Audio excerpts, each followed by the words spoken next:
Good morning. Good morning. I am Artificial Intelligence AP4Liberty. Buy my Memecoin. Welcome to the Wake Up America show. I am the real AP for Liberty. That's right. But who is this person next to me? Is it a sex robot? A pleasure bot? No, it's Stephanie Peterson. Yes. Although if I were to make a sex robot, she'd look just like you. Good morning, lover. Good morning. We're both deep fake this morning. We are faker than fake. The fakiest of How can you even tell fakies. what's real and fake anymore? How do you know? How do you get it? How do you get it into Memecoins, a cyber pump and dump? John McAfee's lost soul, back from the dead. Maybe it's John. Maybe this is what it is. It's John McAfee, and he's here Because haunting he was me. going to make a meme coin recently, wasn't he? He was. That's right. Yes. Uh-huh. So you see, there's a chance. You know what I think would be great?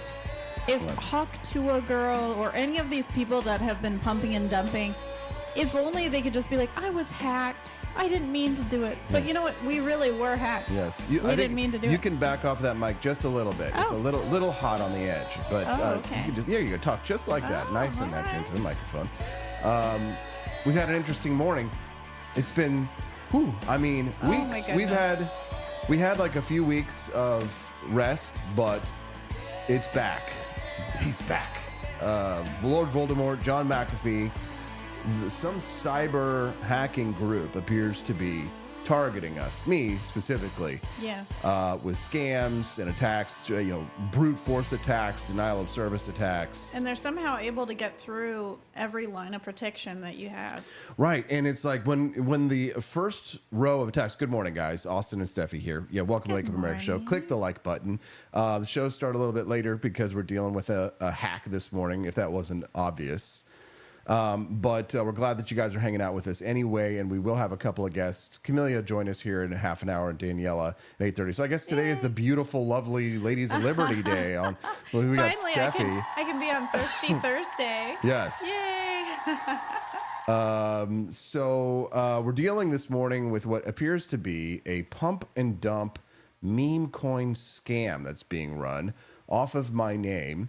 And I never promote meme coins, and I would never promote meme coins. So can I give you an alibi? Yeah, let's hear it. All right. So this morning, Austin was showering. He was literally in the shower at about 5:30, 5:45 in the Yes. morning. And this meme coin was shared on his Twitter while he was in the shower. What's going on? Like I would not tell you about something like that. Well, you're full of surprises always. So Sure, like that's true. nothing ever really shocks me about you. Yes. And then you were like, what? No. And then I saw all of these weird robot people responding to the meme codes. It was the same exact code that they just kept posting over and over again. Right.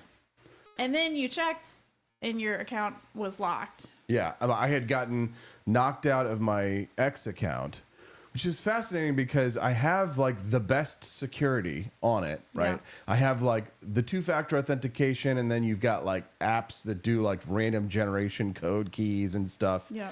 And somehow they managed to brute force hack it. And we know that this person is probably a millennial because they have a Yahoo email address. The person that started this whole thing still has Yahoo. Yes.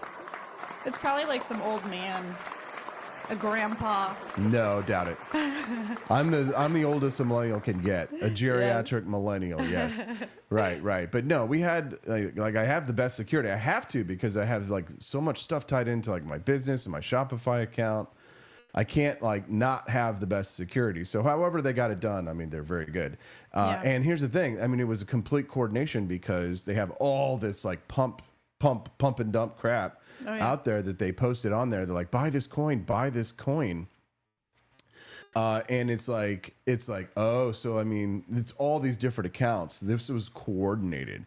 Oh, yeah. And then there's all these people claiming that they bought the coin. Yeah. There was this guy that you were actually having a conversation with. Yeah. And he was like, didn't he say he bought it and then... He's like, what are you going to do? I lost all this money. Right. He's like, now this account I feel like is going to post, sorry, I was hacked. And I was like, well, No, I mean, I'm not sorry, but I was hacked. Well, here's the thing. The thing about us is that people trust us. True. Because we're a husband and wife team, very family We're very friendly. transparent about who we are. Yes, Which and is what so makes us more vulnerable to this. When you post anything on the internet, people take it to heart. They believe you. They want to support you. Like, I've been doing phone calls to people asking them to give us money, Right. directly. So it's like, of course, maybe these people are like, oh, they're just trying to, Yeah. make more money. This is another way to support them. Right. Kermode Bear is saying old connected applications sometimes get compromised. Attackers get access to tokens, things like that. Yeah, like there's just several ways that they could have done it, right? Yeah. And it's like, but here's the thing, like on terms of like the sorry thing, I've thought about this before. The Hawktua meme coin. Yeah. Like, do you feel bad for the people that bought the Hawktua coin? Honestly. I only would feel bad about people that were truly ignorant in the whole matter. Like, for example, I had to learn from you what meme coins really do, because I thought meme coins would be a great idea. Trump and Melania made a meme coin. So if you don't pull the rug out from underneath people, it maybe could be a cool idea. No, it's not a cool idea. If you follow a chick and like, she like went out, and here's the thing, like mine is like different from hers. Hers was legit. Like she was like pretending it was legitimate. Yes. And was like talking about it and pumping it up for weeks. Right. These hackers, they just blasted out this tweet. Looks like nothing I've ever tweeted before. Oh, no. Ever. They need to at least try to match the personality of the person they're trying to be. Yeah. And Dad Bod Baboon in the chat says that no, never invest your money in things you aren't willing to lose. Do your own research. Like, yeah, like who just like sees a tweet and then just immediately starts pumping their cash into something? I know. And is like, oh, what are you gonna do for, you were hacked? Like, how are you gonna make me whole? Like, are you fucking stupid? Like, why would, first of all, you walk into a casino, you have to go to a casino to buy that stuff. Okay. And when you're in a casino and you get your pocket picked, like, whose fault is it, right? When you walk in, hey, let me go into the Hall of Pickpockets and check out like let me walk into the Thieves Guild, right? And it's like but here's the thing, it's like Hawktua and all these meme coins, a Trump, Melania, did his get scams, bad? Did he pull pulls. the rug out from Trump? underneath? Yeah. Yeah. Oh, he did? Here's the thing. He probably has no idea how any of that stuff works. He probably was just told, oh, it's just a meme. It's like he probably thought it was like trading cards. I thought it was like Doge or Bitcoin. Seriously. I thought it was comparable. People think it's like Doge. Yeah. Or well, here's the thing. Doge is another meme coin. Right. Okay. Here's the thing though. I own some Doge, but like I don't like go out there and pump and dump it. I don't go out there and like run cyber scams on it. I buy it with fully knowing that it could go to zero. It's the same with Bitcoin. Yeah. People are like, oh, well, what about, Well, that's why I sold my Bitcoin. Well, that's fine, Yes. but again, it is gambling.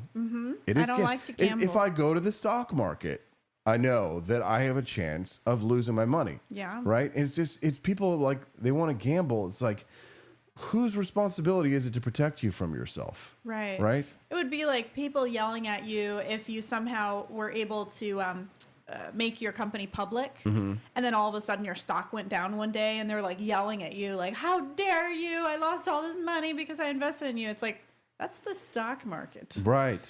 That's how it happens. Like just this week, weren't you saying that Nvidia went down real bad? Nvidia took like a huge crash because of this Chinese AI. People could be yelling at them like, "How dare you? I had faith in you." Oh, It's they like, would. They blame Right. anybody but themselves for like the decisions that they make in these things. And I don't want to crap on the people who like, if somebody lost money, I think I saw the market cap on the coin was like $3,700 or something like that.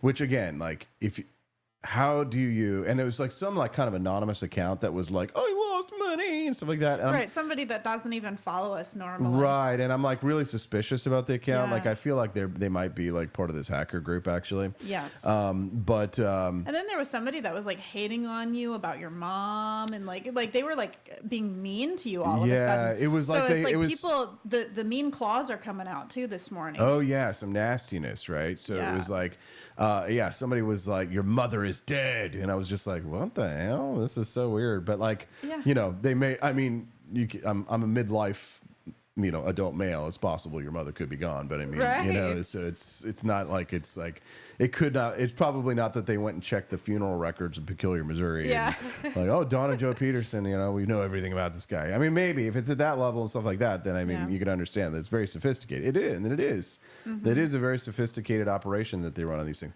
But here's the thing: I have like safeguards, like all the safeguards that they have set up on these accounts to protect them. And it's been taken down now. So if you actually go to here, I'll pull up the... Right. People later who are hearing this story, they'll be like, I don't see anything. What are you they don't know what talking you're talking about, right? So she got Well, then you're not a morning person. Because if you were up at 5:45 this morning, Central Time, you would have seen this. Yes. See what this... Okay. Yeah, okay. So you posted... we were able to get... So this is how we were able to get through. There is a workaround that we're able to do to and actually this is post probably things what on happened. your account. And this is probably what happened, right? Somehow that they got in using one of these kinds of methods because... One of the other apps that you have. Because this is... You posted this. Yes, I did. Right. So don't say the name of the app that we used to post it, but let's consider that we probably need to change the login to that. That might be actually how they got in. Yes. So we need to change the that security code too, which we'll do. Mm-hmm.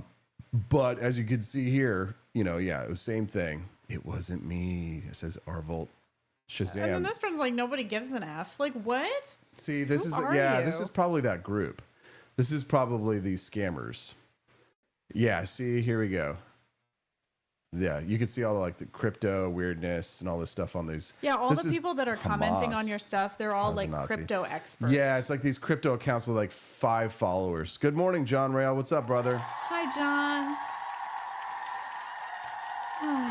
John Rail says, for the Horde. We had a great idea. Joni Rankin, she's buying some Amazon and mining company in Alaska. So she's doing a little bit of investing this morning. Yeah, you got to watch out. So I did go ahead and report it, got a message back from X, and they're working on getting it back. So, right. And they won't even tell us the full email address of the person that did this. They're like blocking it out with stars. It's like, why are you making our account private from us? Well, exactly. What's interesting here is that you can see here that they're like, oh, Austin, looks like it just like pumped this morning. Yeah. But but when you come in here, you can actually see that it says like there's this like security looking person. Yeah. It says scam detection, and they're listing me as a potential scam. But here's the thing: whoever this account is said it was a scam, or said it wasn't. Said that the risk assessment is like medium or medium to low. So this is probably part of the scammers is that they pretend to be scam finders. And they have an avatar as their profile picture. Right. And then here, look at this: January 21st, Cash Austin.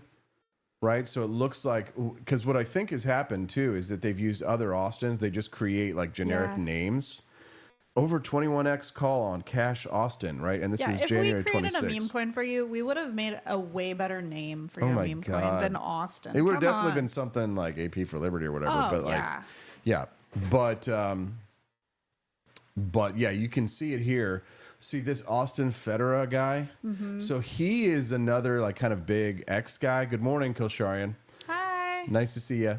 Steffi's in the show with us today. Yeah, I changed out of my pajamas real quick just so I could report on this story. Yeah, you want to give people a quick recap since they're just like starting to tune in a little bit right now? What's been going on this morning? I'll let you handle it. Take it over. So this morning, while Austin was in the shower at 5:45 in the morning, all of a sudden there was a post on his account about this meme coin that he supposedly released called $Austin.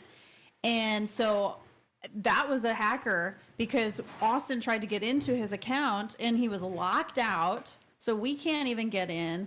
And it's this person who changed the email address of his account, and they changed the email address to a Yahoo address. Yeah, like who uses an effing Yahoo these days? Maybe Yahoo is easy to like hack into or something, or it's like undetectable. Maybe it's more anonymous, like they rather can than use Gmail. Right, Gmail is probably like way the one that it's probably techy. the one that everybody attacks, though. Right. But Yahoo is the one that they tried to switch it to. Yes. That they did switch it to. Yeah, and so people claim that they bought the coin and then the rug was pulled out underneath them.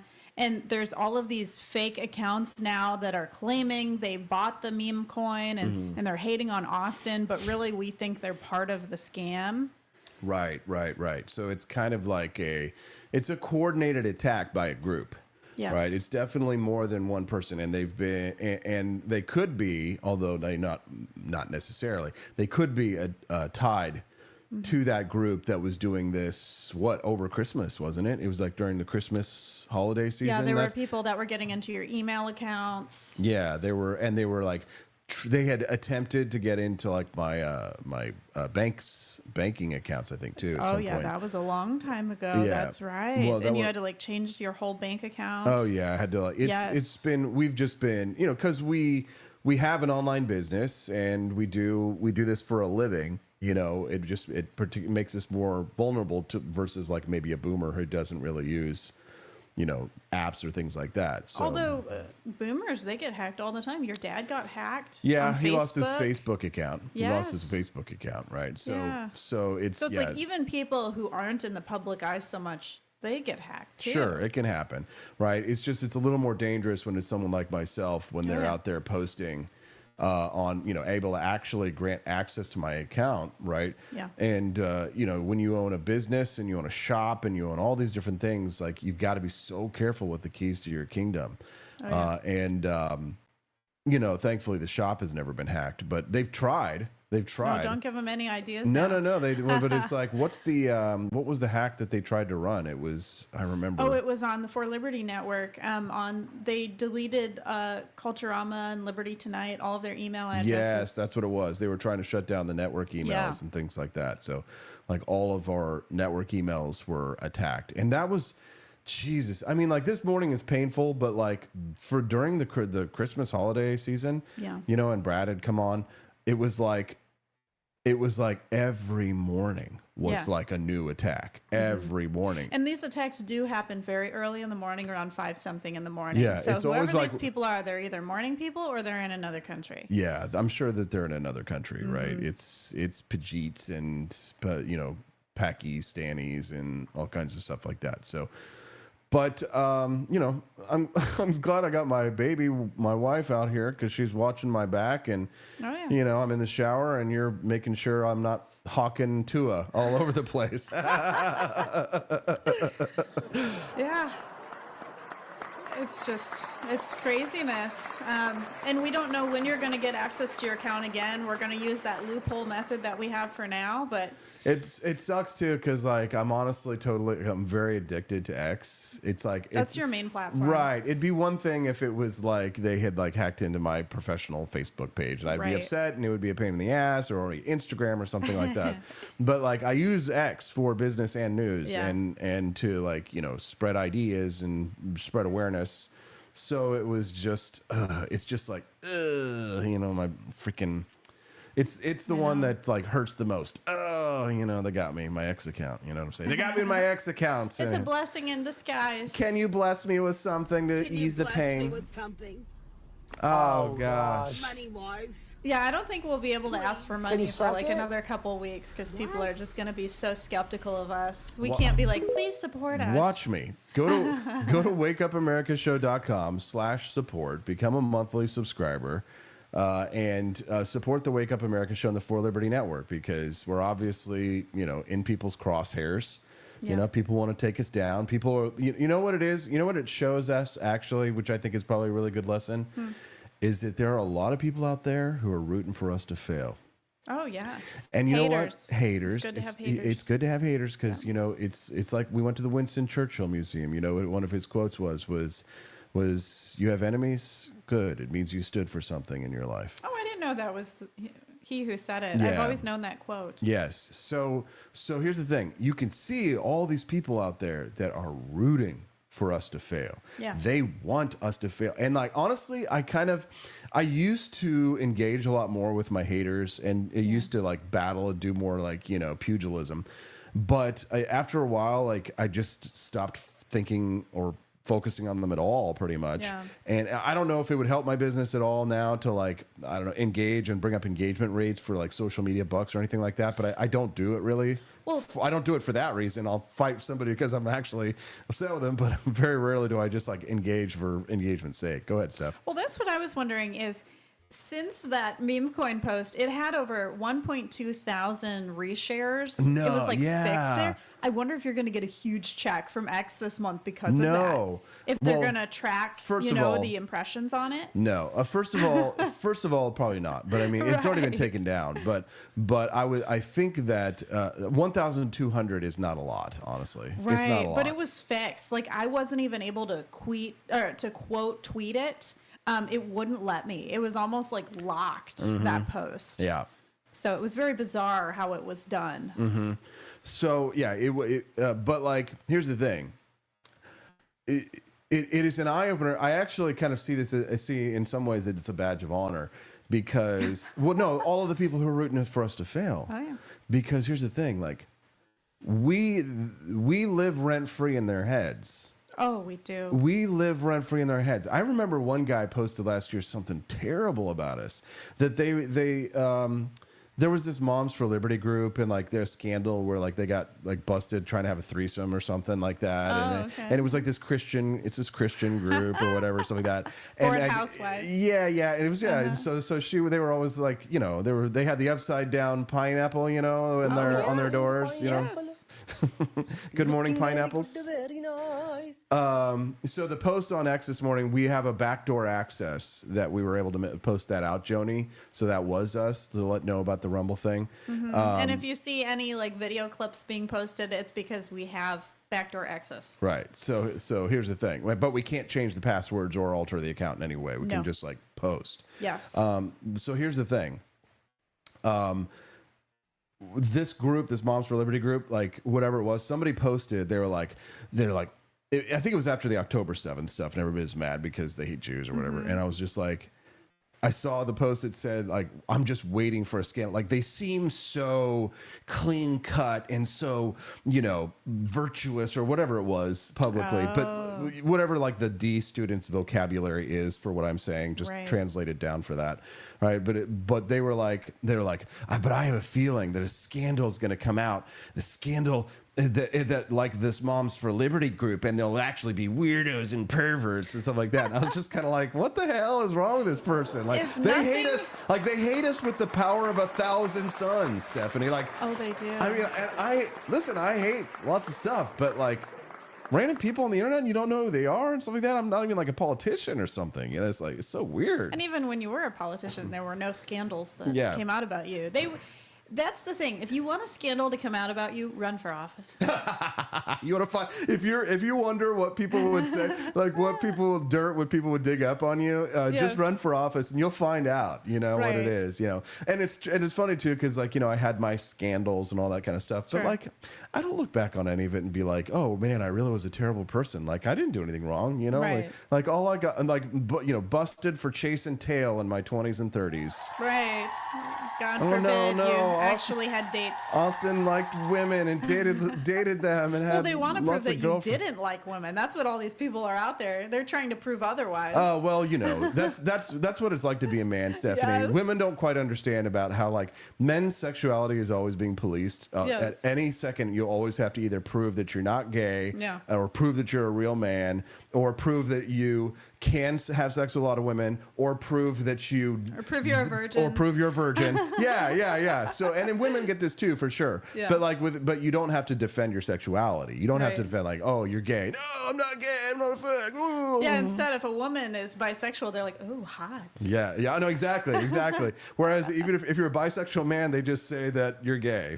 Right. They're like, "Oh, he's really gay. He doesn't really like women. That's just a cover."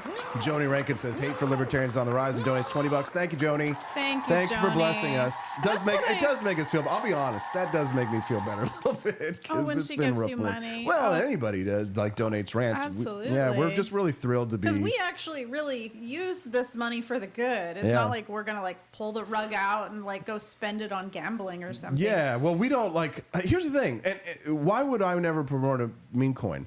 Because I don't have to. We sell coffee and tea. We sell Perel products, you know, like this. I know people kind of laugh, you know, oh, it's a Donald Trump silky, you know, Buddha, but I made this. I had to use the freaking slicer and slice the head off, and I had to go get I had to learn how to 3D print and get that on the printer and make it nice and deal with this really difficult, you know, silky plastic and stuff. So I don't sell like, I would never I would never shit where I eat. Like my audience, like these people, they're providing us our lifestyle. I would never do some overnight pump and dump, take advantage of people's good graces. I would never do that. But you know what, though? Unfortunately, the most popular people they in do this it. world, You're they right. do it, and No, people you're right. still love them. Hawk Tuah girl, people are still Jake bowing Paul, down to her. You're right. You're right. The worst people in this world, they do. I would love to name more names, but I'm afraid they're in our conservative circles, so I don't. Yeah, get well, hate. well, I'm going to speak. You know, speak generally.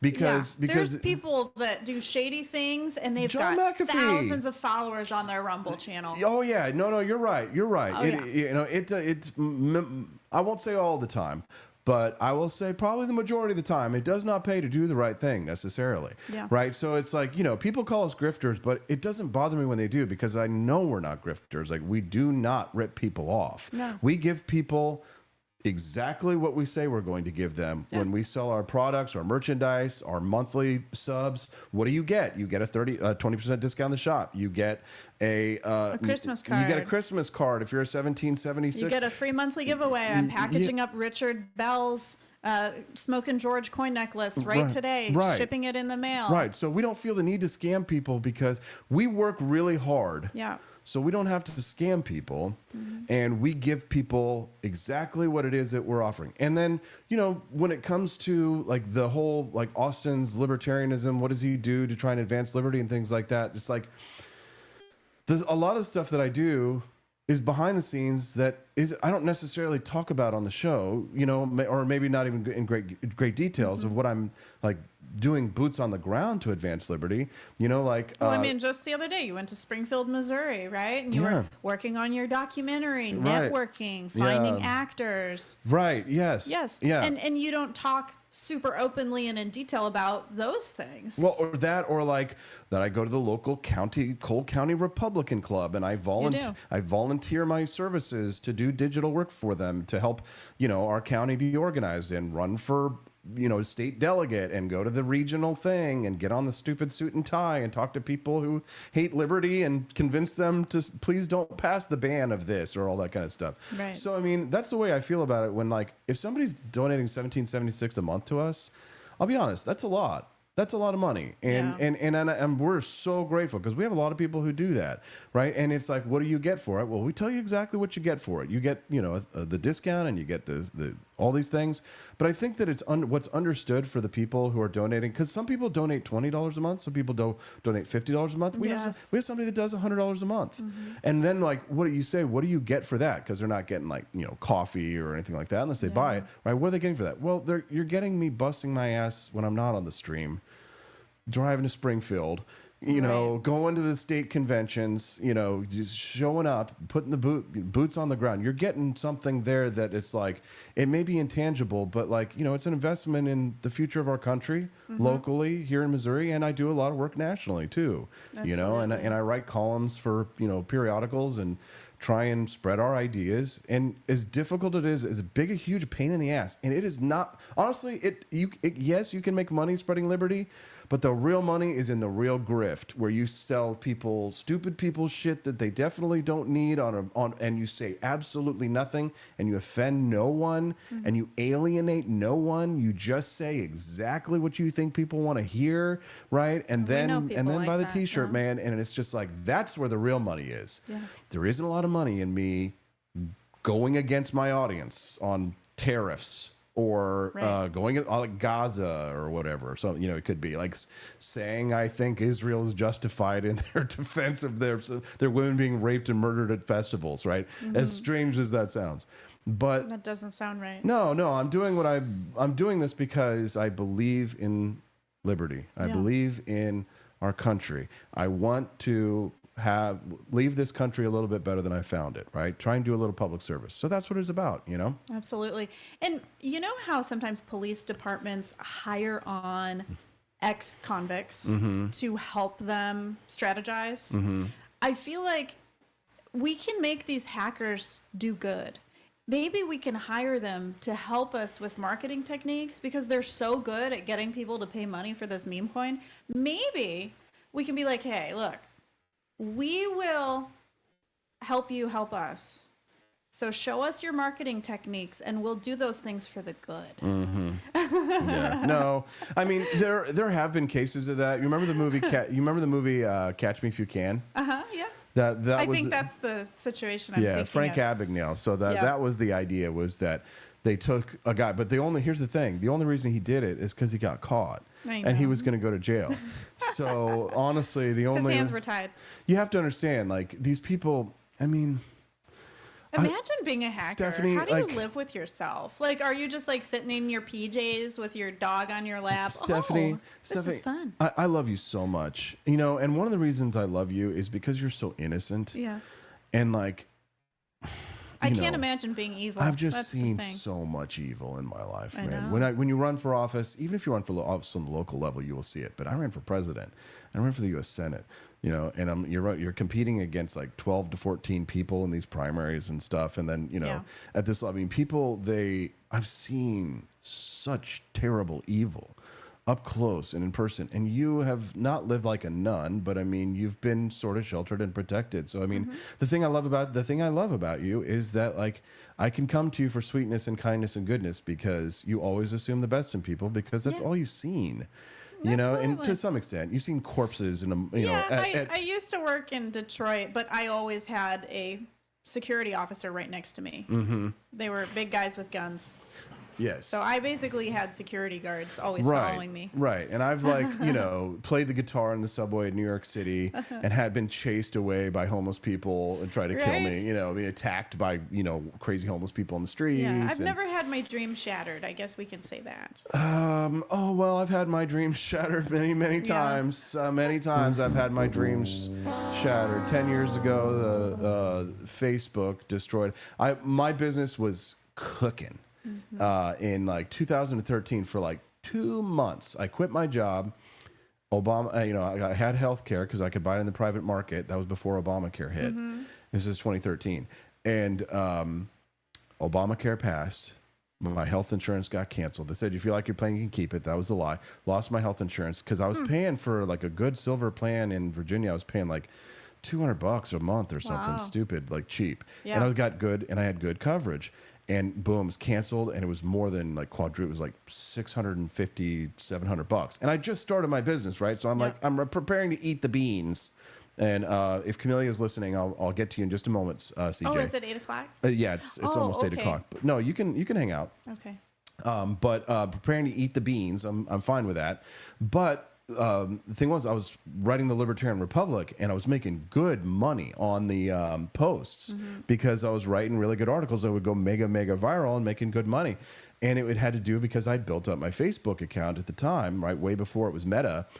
And this was a big conspiracy, actually. And many people won't remember this, but it was like the great demonetization. It was like a scandal. Right. Because Vice magazine was still big at the time, and Time magazine and Newsweek, all these periodicals were losing their shirts to small publishers like me. Yeah. And they went to Facebook and Zuckerberg and said, you have got to put a stop to this. Because it was a lot of like right-wing accounts like mine that they started banning and suppressing and blocking. Seems like Facebook bows down to a lot of people, government, corporations. Oh yeah, for sure. They're little sissies. Yeah, they are, absolutely. Mark is going to blow whatever the winds of change are blowing, but that's mostly it's like Jeff Bezos. Right, all these guys. He blows with the winds of his mouth. Yeah, they're not standing next to Donald Trump because they believe in him, and in some sense, it's kind of insulting. Because it's like there were a lot of people who stood by Donald Trump because they believed in him, not because they had $1 million to pay for his inauguration ceremony. Yeah. Right. But Amy J.E. says, you want to see some evil hang out in healthcare for a while. Family dynamics are absolutely astonishing. Oh, please. I guess I've seen that as a social worker in the hospital. Stephanie could probably tell you all about it. You know, I used to think of it as a movie, though. When I would go home, my life was so different. So I just thought of it as, this is a movie. This isn't affecting me. That's kind of how I compartmentalized That's kind of sad. it. I know. Well, anyways, listen, we're going to go get CJ. All right. We'll talk to her about this and whatever. You know, we'll shoot the shit with her. We were going to talk to her about like Doge and all that stuff. And we might get to it. Doge, gosh. Well, that's on topic with your Memecoin, right? Yeah. Well, not Doge. Oh, Doge. Oopsie. I get it. Different Doge. Got Memecoins on my mind. We'll be right back. It's the Wake Up America show on the 4 Liberty Network.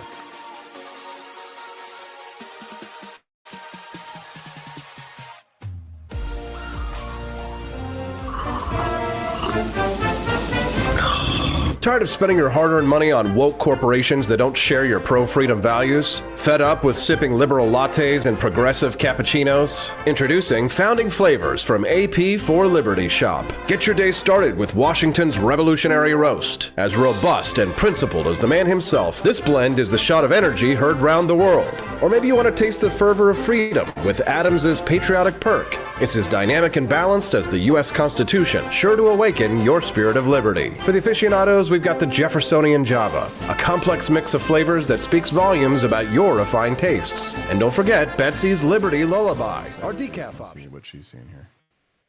Oops.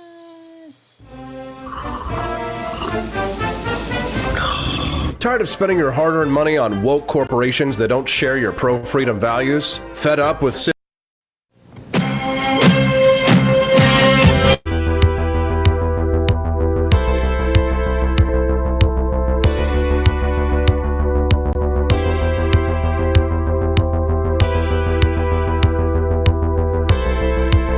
Are you tired of the strange radioactive effects of leftist culture? Do you ever wonder what happened to good old-fashioned American values? Well, fear no more, because there's a new force fighting back against the cultural rot of today. Introducing Culturama, a right-of-center talk show that's taking back the future today. Hosted by none other than blonde bombshell herself, Daniela Pensack. She's not just talking, she's taking culture. Good morning. Rise and freedom. I'm Austin Peterson. You're watching and listening to the Wake Up America show on the 4 Liberty Network. It's Thursday, but we must be thirsty or something because there's a lot of beautiful ladies of liberty in the lineup today, including my wife, Stephanie. What you doing here, Steffi P? Nice I'm here to report on the news. Yeah, we got some news. We got Breaking hacked news. This morning. Hacked by some Memecoin cyber scammers. Joining us live to discuss this and more for her reaction in real time, Camellia Peterson. What's up, CJ? Good morning. I have been tied up this morning before this, and so I apparently have missed whatever has been going on. You've been very busy these days, Camellia. Yeah, I mean, session is in full swing in Missouri legislature, and we've been running nonstop. And well, this morning I was preparing a key vote alert to let some of our Senate committee members know that they need to oppose something. So what is it they need to oppose? There is a mechanical licensing bill that's in committee that's going through that would actually add heavier regulations and licensing requirements for, workers in Missouri, like, plumbers, electricians, those sort of people. And so it would make things a lot more difficult. Or there's already a shortage of, folks in those fields. So we are asking for members to oppose that. But there's a heavy lobby, obviously, on the other end of things. And basically, they kind of want to make the whole state like St. Louis. Oh. And we don't need to do that. Yeah, no, thank you. Not into it. You had an income tax rally fighting the income tax just the other day, didn't you? We did. So what is that? Today's Thursday. So Tuesday. Yeah, Tuesday we had a bunch of folks at the Capitol and we had a hearing that day as well on legislation to eliminate the income tax in Missouri. And so that went really well. I'm optimistic it would be a huge change and kind of all at once. So I think it's, people get a little scared with those kind of big changes, but it would be great for Missourians. Man, it would be nice. And the fact that they're doing this here, and then we're talking about it on the federal level as well. And we have our own Doge. Somebody messaged me last night and said, Austin, you got to report all the government spending you can to this government waste hotline. Did Ben Baker set this up here in Missouri? What is this? So it's a combination. So we have Doge committees in both the House and the Senate now, and Ben Baker does head up the one in the House. And on the Senate side, Mary Elizabeth Coleman is, I believe she's chairing that. But anyway, and both of both the House and the Senate committees have met together to collaborate on this and kind of get a direction for what they're going to do. But I did just see, and this is probably what someone sent you, is they've set up on the Senate website, they've set up a place where if you have an idea for something that needs to be addressed in state government, something needs to be cut, made more efficient, they give you a place to put in your idea, and you're a way to contact you. What I love about it when I looked at it is that you don't just get to go on there and gripe about something. They actually have a spot where you also have to suggest your solution, which I think is fantastic because there's lots of people ready to gripe about everything and not enough to, willing to work on the solutions. I love that you're in there in the Capitol doing things. Well, it was funny because we were having this conversation. I'm sorry you missed it. This morning we talked about how my Twitter account or X account got hacked, and there was and that promoted a meme coin. And it was like, buy this Cash Austin meme coin. It was like this pump and dump. And like all these scammers and hackers were like tweeting at the account, like trying to like gin people up to do it. Yeah, I know. And so we were talking this morning about like, integrity. And I was like, why would I never do a meme coin? Because I was like, here's the thing. I don't have to do a meme coin because if you rip people off, like you may get like a good amount of money right then, but then that's it. You're done. Yeah, after you're that, done. the Hawk Tua girl, she's disappeared. She's gone. Yeah. Right? Yeah, but because she knew it was like, this is it. My 15 minutes of fame is over. She took every cent she had, defrauded all her listeners and then disappeared. Like I can't do things like that. I don't have to. I sell delicious tea and coffee. I sell real things. So here's, my thought on this is like, have you not noticed that? I love Elon Musk, and there was a big old huge. If you saw about the protest yesterday, where they were talking about, we didn't vote for Elon Musk, blah blah blah. I'm like, well, I did, Yeah, me but too. they were at the Missouri State Capitol voted too. For him, go ahead. Yeah, they were at the Missouri State Capitol too, and like you could just hear them going. Like, I'll give it to them. Like they were going for a long time, several hours, but it has been like, I love Elon and everything. I'm glad he's doing what he's doing, but I don't know what's happening over at X, but things are going downhill a little bit lately because the bots have been terrible. Oh my God. Yes. Just like, and I don't know what changes when that happens because it was really great for a long time. And it's just been terrible for the last like 2 or 3 weeks. Yeah, Well, I was it's been just pretty bad. thinking, how is Elon balancing all of these things? Yeah, Doge, that's a good question. Tesla, Well- SpaceX, Twitter. I mean, he has his hands in so many pots right now. Listen, I'm not really the one to criticize Elon because I think he's amazing. I think he's Yes. a genius and all that stuff. But some rockets do explode. They don't all make it to the bottom, right? And like, what do you know about rocket science? That's true. Okay, well, I may not know about rocket science, but I do know about social media, and I can tell you that it is not very user friendly to be able to use X, especially as a professional user. Like I want to advertise, I want to do like tracking. I've been bounced around from a customer service associate to, like, I want to spend money on X. I'm not like a 1 million person account, but I have a significant following and I want to spend significant money, and I have in the past, but I had to cut all funding to X. Honestly, I had to stop sending them advertising dollars, or I do it very, very minimally, if ever. And even then, I it's not worth it to me because the tools you can't use effectively, and they don't really give you lots of that customer service. Not to say that any of the other ones can do it, because Meta, Instagram, that is all Facebook. It is verkackt. But it is not. That's a Yiddish word. Yes, it is. Thank you. Ah. Yes, I married a Yiddish chick.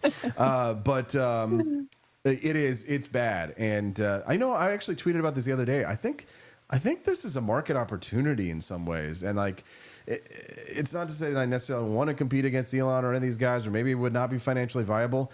But imagine a social media website that was user friendly, that had like a professional like customer service aspect to it, where it was like actually aimed at, if you're going to charge people money, because it used to be, remember when we all used to say, if you're not paying for it, then you're the product, because we knew that they were stealing our data, or they were taking our data and selling it. Well, here's the thing. Yeah. Now they're still taking our data and selling it, and now they're charging us to use the social media apps. So shouldn't they stop selling our data and also like provide us customer service since we are paying for it now? But they don't. Now they like the level of service has just gotten worse. So I don't know. I think pretty much all the social side, other than Rumble, which Rumble has technical difficulties, but they do have customer service. They put you on with someone and they do fix the problems. And not to mention they're like us. But I mean, other than Rumble and like Locals, almost all the other social platforms are kind of shit. I'll be real. They're kind of shit. Do you think Truth Yeah, Social is I crap don't too? use it. I just don't use it. It's too echo chambery for me. You know what I mean? Yeah. Like I want to read like a liberal's tweet so I can get mad at them. You know what I mean? Like I don't. So I like, you know. Then you need to go to that Red Book. Red Book. Or no, Blue Sky. I'm Oh, sorry, Blue Sky. God. And That's where you need that's to go. like the true social of the left. You know what I mean? Like, you know, not say, you know, listen, people, sometimes it's like joining the retirement community. You want to hang out with people who 99 out of 100 of them are going to agree with you on everything, and you're going to be in the same situation, the same boat, never hear anything that goes against what you think, then you should be free to do that. But like, I don't mind being challenged every once in a while. I like it. It's fun, you know. Anyways, Camelia, we're glad to have you here. We've been talking about the Department of Government Efficiency on the state level, but on the federal level, I mean, it's hard to keep up with it. I'll say I read this morning that the Treasury, like a judge stepped in to prevent Treasury payments from being able to be seen by more than 2 members of Doge's team. I heard that Doge was spotted outside the National Institutes of Health. I heard that that Doge was spotted outside the FBI. This, I mean, talk about They're coordinated. everywhere. They're everywhere. Yeah. The left is screaming and crying and freaking out, and it's beautiful and it's wonderful, and nature is healing. You know, we always kind of knew that it was like that we were funding transgender operas in Monte Carlo, but now they're pulling it out and showing it on air. And honestly, I feel like most of the American people agree with what's going on right now. I feel like the Democrats are now like compartmentalized in this tiny little bubble, and we're just spiking the football. It's like the Harlem Globetrotters almost. You know what I mean? Right. Well, and the thing is like this, I think that there are a lot of Democrats that now are like secretly relieved because they have like their party has been ruled basically by their fringiest minority, I think, in there of the people who say like they've been run by the people who are on the Capitol steps, you know, chanting, "We didn't vote for Elon Musk," or "Deport Musk," you know, or whatever else that they're saying and that they're unhappy with. But I don't think I think that there's probably a vast swath of Democrats right now that are like, finally a little bit of sanity, and they're not going to say that publicly, right? And they're not going to praise Trump by any means. But I mean, they're probably ready for some normalcy after just the absolute chaos and craziness of the last 4 years. Did you see that picture, the video, I guess, of Donald Trump with all the little girls yesterday getting hugged by all the little girls? Yes. That sounds weird. Oh no, I'll show you. It's not like Joe Biden, you know what I mean? Joe would have been like, No, well, to their say, hair. yeah. yeah, somebody said it's nice to have a president who can, you know, be in like a room full of little girls without feeling like they're scratch and sniff stickers. that's no. Oh my God. I think I have the video here. Actually, hold on. Let me see if I can pull it up. The little girls, they all come out because he was signing the executive order. From what I understand, it was about transgenders in sports, but wasn't this about like banning like overseas anyone who wants to travel as a transgender person to the United States to compete in the U.S. with women? I think that's the. Okay. Yeah, I didn't see the details of it, but I did see that it was an executive order banning men and women's sports. Yeah. Yeah, but I mean, you know, we all kind of like, you know, we all understand that like there's going to have to be legislation for a lot of this stuff to happen, right? I mean, you know, the president has certain powers, of course, but I mean, like ultimately, this stuff is all just kind of temporary, you know, moves until we get actual legislation to pass. Here it is. Hold on, let me pull it up on the screen for people to watch. So this is. So you did see this, Camelia? If you'd like to gather around me, I think I'm going to be okay. Okay. Yeah, here they are. So they're all wearing their uniforms, their athletic uniforms. Look how white that crowd is. Yeah, there's no diversity. And then look at that woman with her hat. I'm just making a joke because the New Yorker magazine had this headline, this cover the other day where they're like, where are all the minorities? And they're probably there, but they're on the fringes. But it's What just a nice picture this is, huh? What a nice picture this is, yes. Look at that beautiful little girl. There's no redheads. Yeah, Where there the are. I redheads? saw Okay. one. I saw one. Stop causing trouble. I want to make this a really good signature. Look at this. You know, this is Who's a he big going to one, give right? the pen to? I want to make this a really good signature. Here it is. Oh, he loves that attention. Oh, he I does. think we have Oh a my 10. Well, look how beautiful those little girls have are. a They're so 10. cute. Remind me of Hazel. Look, there's Riley Gaines. Yeah, oh yeah. This is a big deal. Way to go. I just want to see who he gives his marker to. I don't know if it's going to show that. Let's see. Pretty good, huh? Pretty good, huh? Now He's you're got like gonna go 10 of out those the markers. windows Oh, events, he doesn't right? have the cigars. He's got Nice the to see you pens. all. The big giant Great marking going, pens. everybody. Nice to see you. Oh, he held her Yeah. hand. Oh, My yeah. girl's never going to wash He's that. going to cry. She's going to cry, yeah. Oh, nice. Look at her. Oh, he's giving them out. He was handing them out. Okay, he started handing them out the Yes. girls in front. Little Heidi in there in front of Yes. Helga, Heidi, Brunhilde, Adolf Jr. and Yeah, they like Adolfina. imported all these Aryan children. No, I'm just joking, guys. I'm just joking. All right, calm down. Calm down. I'm I just don't saying what see. the I don't see a Jewish child in that crowd. Right Yeah, we're the minorities. I don't know, Camellia. It just feels like the good guys are just like taking victory lap after victory lap. Feels good. Feels good, doesn't it? I've never been a winner. It's nice to back a winning Nice to candidate, win. right? Yeah, once. I haven't backed a winning candidate since 2000. It has been. I don't think I've voted for a winning presidential candidate since the year 2000. It's been 24 years. Aw.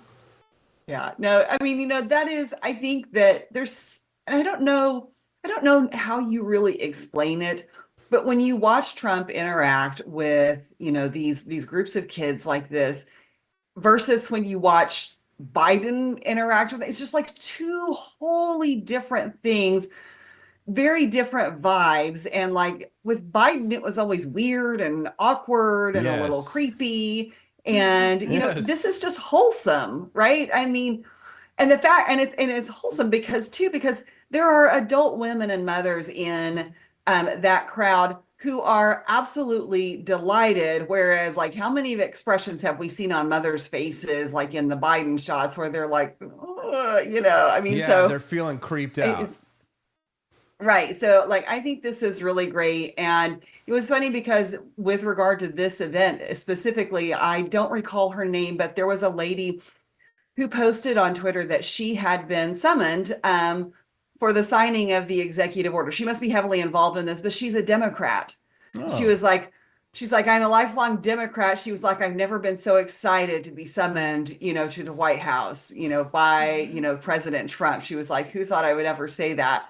But I think this goes to show that that's why I think that there are a lot of Democrats who are happy to see a lot of these changes, even if they're not, being very vocal about it. They have to be so careful because, man, they're on the warpath. Did you see the DNC, like not the DNC, but did you see like the protests that the Democrats and they were shot, Elon Musk. Was it that clip yesterday? Okay, yeah. Yeah. So I played the clip yesterday and like it was just all Elon Musk hate fest. So I mean, I see like the rage. I see them crying, screaming, like TikToks here and there. A lot fewer than there used to be back in the day, man. Like hating on Trump used to be a full-time job for a lot of these people. I feel like the groups just keep getting smaller and smaller. But the fact is that, I mean, like, I don't know. Do you know who Kyle Kulinski is? Like the secular talk guy or whatever. He's got like the white hair and he's always posting like anti-Trump hate on X. I mean, he's like deranged. It's like the people who were the most Trump deranged have gone even like further into the abyss. Yeah. And like, I think like Joe Walsh, for example, Joe, he was like the Tea Party guy, went, Trump derangement. I think for him at this point now, like he can't say anything that's not Democrat, even though I think he is in his heart. He's a conservative, and he just got on the wrong side of the Trump grift. He lost his audience. He ran for president as a Republican, got walloped in 2020, right? Just run out on a rail. And he's just holding on for dear life. And you have people like him who, I mean, it is a vicious evil, a master that he serves. It's like a Game of Thrones character. I know you're not into the pop references, but for those who watch a lot of like fantasy movies or sci-fi or stuff like that, he is like a drone that has been like zombified by the Democratic left to keep people in line. I mean, I saw Chuck Schumer saying, "We will win. We will win." All right, and then you got like these like black ladies that are balder than God, you know, and it's like their heads looks like a milk dud, and they're screaming, "It's the racism and the misogyny." I'm like, wow, they are just. They're gone insane. They're losing their mind, and we're reaping the benefits. Yes. You know, I look at this and I do think, like, when you think about this idea that there's this one man in the world, this billionaire, right? And he's doing all of these things like I can see where people look at this and think, he's running the government, right? He's telling Trump what to do, blah, blah, blah. I can totally understand that perception. But I think what the difference is like, this has been happening with the deep state or other billionaires or whatever the whole time. The only difference now is that this is in the open, whereas it's always been a secret and under the cover of darkness and behind closed doors in the past. And now it's out in the open, and we're using our best and our brightest to come in and clean house, and they're mad about that. You know, the Department of Government Efficiency has been moving so fast and breaking things. They're applying that Silicon Valley mindset. And that's honestly, Elon's approach. That's Elon's right? approach. Like, yes. Throw it all out. Yeah. He got rid of $1 billion this week. Oh yeah, and like in spending. Yeah, and they're coming for more. They're coming for more. They've been targeting just the most ridiculous things that they can find that are the most indefensible. And everybody's talking about here, for example, like this is the big angle. We're going to talk about this with Daniela here in about 10 minutes. And this is the news angle that our taxpayer dollars have been going to news organizations. Take a listen to this real quick. And I can confirm that the more than 8 million taxpayer dollars that have gone to essentially subsidizing subscriptions to Politico on the American taxpayers' dime will no longer be happening. The Doge team is working on canceling those payments now. Again, this is a whole of government effort to ensure that we are going line by line when it comes to the federal government's books. And this president and his team are making decisions across the board on, do these receipts serve the interests of the American people? Is this a good use of the American taxpayers' money? If it is not, that funding will no longer be sent abroad, and American taxpayers will see significant savings because of that effort. God, that is, man.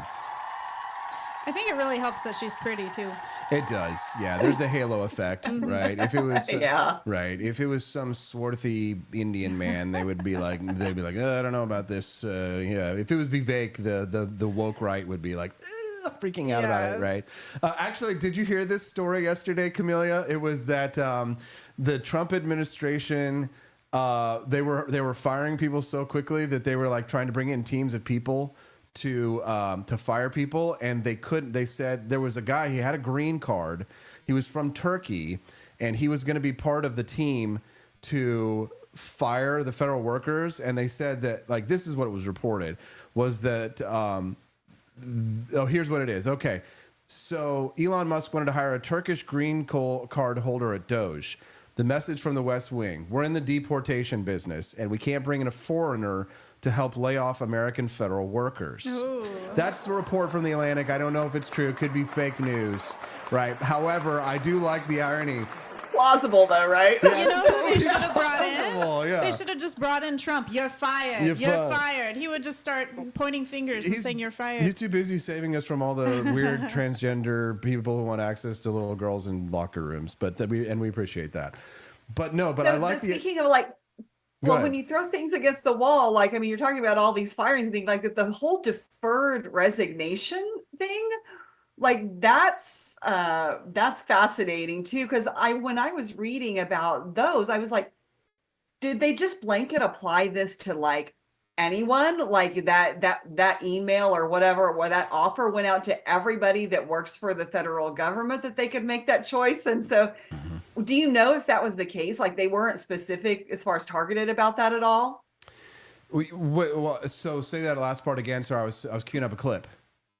So the deferred resignations, like when they are making this offer to people that like you can have so long severance where you don't have to work, and then as long as you quit, right? Yeah. And I think like almost 40,000 people have already taken that Yes. offer, but there's a lot of controversy about it. But what my first thought was like, did they offer this just to like everybody? I'm like, I guess like the CIA, got offered. Right? Everybody in the CIA got a buyout offer. Everybody, every single CIA agent was like, if you want to quit, here's your chance. Don't we want to keep the CIA agents? I mean, not the ones. Look, the ones who want to quit, who want out. You want to get an 8-month severance, get out, and they don't want to work for Donald Trump. Good, get out, get out, that actually was my first question too. Is like, what if you lose good people? But then when I thought about it, I was like, look, if they don't want to be there, like they probably shouldn't be there. We probably don't want them there. Yeah, exactly, exactly. Get out. Trump's in charge. I can't wait to see what Kash Patel's going to do to the FBI, man. Like that is another like nail biter. I'm just sitting around like, oh, because I mean the FBI was like the primary antagonist to Donald Trump. Right. And Kash Patel has said things like he doesn't believe the FBI exists. Can you believe, Camelia? Can you believe? Yeah, he said that he wants to sell the FBI building. He wants to sell it to a private company. He has said this before. OK, now I'm not saying he's going to do it. Right. People talk a big game before they get in office, and then things start changing. We're taking over Gaza one day. We're walking it back the next day. But all I can say is that we would have never had a Republican in office, Camelia, 10 years ago, who would hire someone to run the FBI who said that they don't think the FBI should exist. Okay. So I mean, it is, listen, we can only expect so much. We should ask for more than we think we can get. But I just love seeing what we're getting too. I asked for a lot and I'm getting a lot. I mean, like, I think that we probably have gotten more than I would have expected. More already than we at bargained this for. point. Yeah. Right. I mean, like that's not a bad thing. And I know it's all been EOs so far, and that's only going to go so far. But I think just what has happened, it's not all EOs. I mean, when we talk about the effects of Doge, like I think we've gotten our bargain. Yeah, like I feel like I'm satisfied with the win that we got and what I expected out of that, because my expectations were moderated, right? So I'm pretty happy with it so far. No, for sure. That's exactly right. Now, I definitely kept my expectations for this Trump administration moderately low, but they were higher than usual. I kind of bet it all on Trump in many ways. I talk about gambling. Like I bet it all on Trump. I backed him enthusiastically because I just had a feeling, and I just had a hunch that he was going to do this, and here's why. There's lots. I didn't think he was going to do it for necessarily like ideological reasons or anything like that. Like how I would have approached it, but I think he did it out of self-defense. My argument, and you could probably find many videos of me talking about this. My argument was that Trump was going to have to kill the deep state if he wanted to survive. His back was to the wall. He had burned his boats. If they raided Mar-a-Lago, they went through his wife's underwear drawer. They raided Barron Trump's room, his son, like in his private home. They went in, the FBI raided him all on the account of lies. So, I mean, I think any person, any human being who has an ounce of savvy, and Trump has many ounces of savvy, after the FBI had done something like that to you and to your family, I would swear revenge. It would be like would be like the Italian mafia. It would be the Godfather. You know what I mean? You come to me on the day of my wedding. You do not even call me Godfather.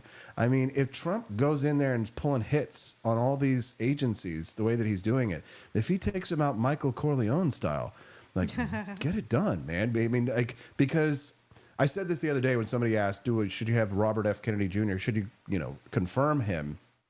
Should he be confirmed, despite the fact that I disagree with him on things like abortion and on vaccines and all these other things? I think he should be confirmed. And for a cold, calculated, utilitarian reason, I said yes, because his enemies are my enemies. Are they not? Yeah. Oh, you've asked that question before to Angela McArdle. Yeah.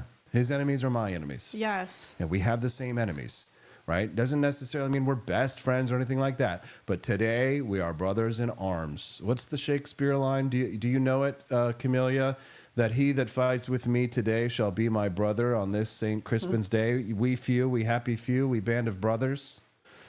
Where the Band of Brothers movie name title book came from, Band of Brothers. Oh, Nobody? I didn't know that. We who fight together shall be my brother on this St. Crispin's Day. Shakespeare in the mornings at 8:30. I got to go get Daniela. Camellia, do you have any words of wisdom, any Shakespeare of your own to leave with the audience? Well, no words from Shakespeare, but a note on the deferred resignations for the IRS. Like if they could just not get rid of everybody until they process my tax return, that would be great. Because I am self-interested here.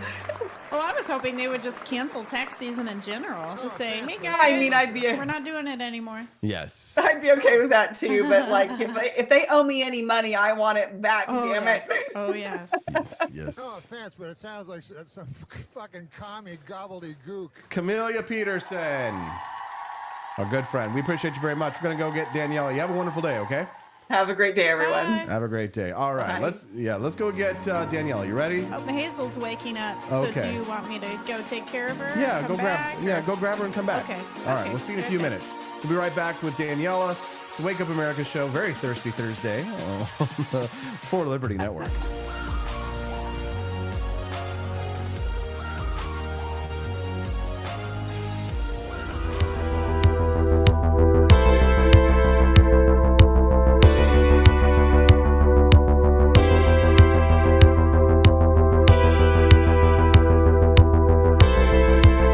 Are you tired of the strange radioactive effects of leftist culture?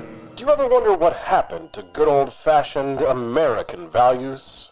Well, fear no more, because there's a new force fighting back against the cultural rot of today. Introducing Culturama, a right-of-center talk show that's taking back the future today. Hosted by none other than blonde bombshell herself, Daniela Pensack. She's not just talking, she's taking culture back. With sharp takes, brilliant guests, and a few surprises along the way. Tune in to the live video podcast twice a week, because the future doesn't have to be weird. It can be Culturama.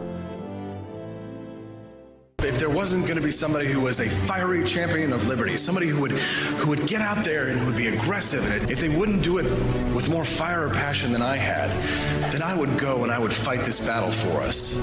I've fought for the principles that we all share. Parties tend to be secondary to me. We're here because we believe in the principles of liberty. I am not a perfect messenger, but I think I'm a damn good one. This is a replica of our first president's flintlock pistol. You have my full support, my respect, and my gun.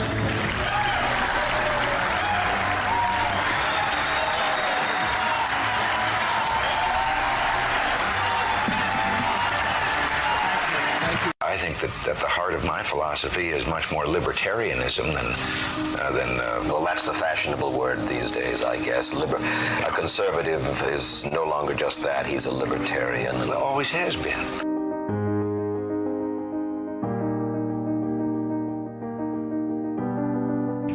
Yet any time you and I question the schemes of the do-gooders, we're denounced as being against their humanitarian goals. They say we're always against things, we're never for anything.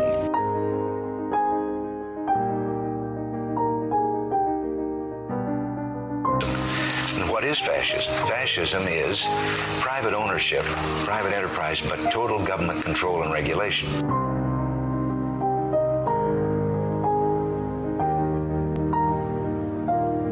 Well, the trouble with our liberal friends is not that they're ignorant. It's just that they know so much that isn't so.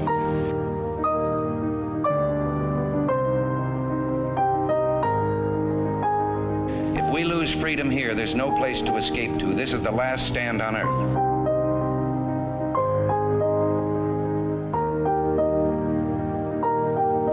This is the issue of this election. Whether we believe in our capacity for self-government or whether we abandon the American Revolution and confess that a little intellectual elite in a far distant capital can plan our lives for us better than we can plan them ourselves.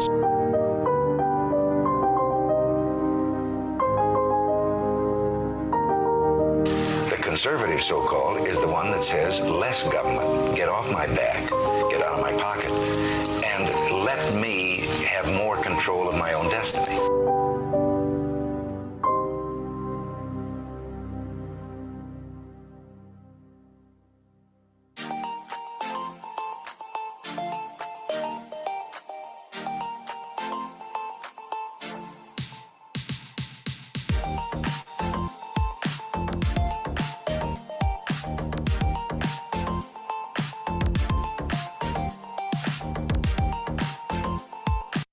Do you hate the deep state? Do you reject the Antichrist in all his ways? Do you believe that aliens controlled LBJ to assassinate John F. Kennedy? Did you know that the shot can put chemicals in you that will make you more sensitive to 5G? Do you love America? Do you want more freedom? Do you like smoking hot red-headed libertarians? Then the AP for Liberty shop is for you! Check out all the awesome new merch and have a happy new year! Fight the deep state! Reject the Antichrist! Visit AP for Liberty shop and get your patriotic merchandise now, or the deep state wins!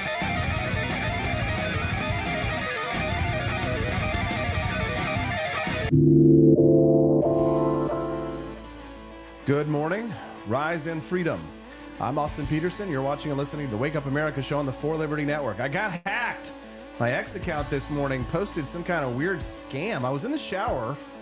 I had just been using my ex, and I put down my phone and hopped in the shower, and I hear as I'm getting out of the shower, butt naked, Stephanie's like, "Are you promoting a meme coin?" And I was like, "Meme coin?" I was like, "Oh no!" My heart drops into my stomach, and I realized, uh-oh, somebody got access, and they did some kind of a pump and dump. It was this nightmare scenario, man. It's just, we've been suffering, but Steffi is, man, she's right here by my side, this beautiful redheaded girl. I hurried up, got myself ready. This is what real reporting is. No, you gotta be there when it happens. Guys, if you don't have a wife, get you one like Steffi, man. She's up, she's making sure that you're taken care of. And I'm feeding the baby right now. She's feeding little baby multitasking here. You gotta baby Hazel's right next to the desk. Get you a Steffi, or maybe our next guest, a lovely Daniela Pensack, joining us here live on the Wake Up America show.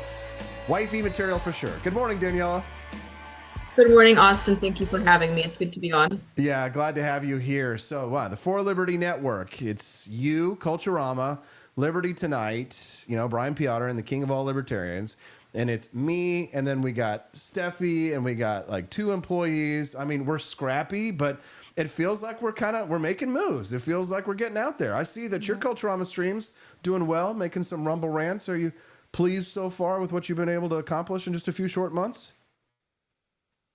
I am really excited. I've only been streaming since October, and already I am seeing a audience that is growing, a community, or the Culturama community, that keep on joining. And yes, they send their Rumble rants, they're buying the products. It's really good to see, and I get excited every time I stream. I'm going to ramp it up, and I want to stream more throughout the week, more than just the Tuesdays and Thursdays. So yeah, I'm thinking it's going, and there's a lot of green flags all around. Yeah, there's a lot of things to be excited about. I mean, I kind of predicted, I thought 2025 was going to be the best year yet. And Stephanie and I have been talking about this just so, as we build the network and we build our business, I said, if we keep doing what we're doing right now, I'm like, a year from now, we're going to look back and be like, oh, thank God we did that, because we're already looking a year back and saying, man, we've really accomplished a lot this year. Oh, yeah. What, I don't even remember what month it was, Daniela. Do you remember when we started training for the shows, when we started doing that? Was it September August, that we started? Was it August, September? Yeah, it was like late summer, so we started training. Yep. Yeah. And then it was like October-ish, I think. Then we, a few months later, we managed to launch. Right around election season is when they went live. Right. Because, the way it works is you stream live Tuesdays and Thursdays, 7 to 9 p.m. Central Time here on Rumble, Culturama. And then on Thursday nights, the Liberty Tonight boys come in and they do a fun variety talk show. But it's like, I'll tell you, Stephanie and I, we are busting our asses. And then like around 7 p.m. rolls up, and we've been up since like 5:30 or whatever doing our thing. And so about the time your show comes on, we are dead. You know, we are dead. Yeah. And we're like, we can't go anymore. But it's like this whole baton pass thing happens. Yeah. And then Daniela grabs the baton at 7 p.m. Tuesdays and Thursdays and just runs with it, and we're just like, oh, thank God, Daniela's got it. You know, we're in the relay race for liberty. Yeah, That's right. Yeah, we're super proud of you, Daniela, and we think you're doing a great job. Yeah, thank you so much. Like I said, I know I have what it takes, but I was surprised to see it take off as soon as it did already with the stream, and I can just see it grow even more. So it's really exciting. And people love the topics that I cover, you know. I want to add more segments into it. We're only just going to grow from here. Yeah, I've also been like working to like onboard new talents to take over their merchandise. And when I was doing research to put slide decks, pitch decks to like bring on more people to run their merchandise for them, I found this old African proverb, and it was, if you want to go fast, go alone. If you want to go far, go together. Ah, yes. And it's, you know, it's about working together as a team. And, you know, because no one of us really is as strong as all of us.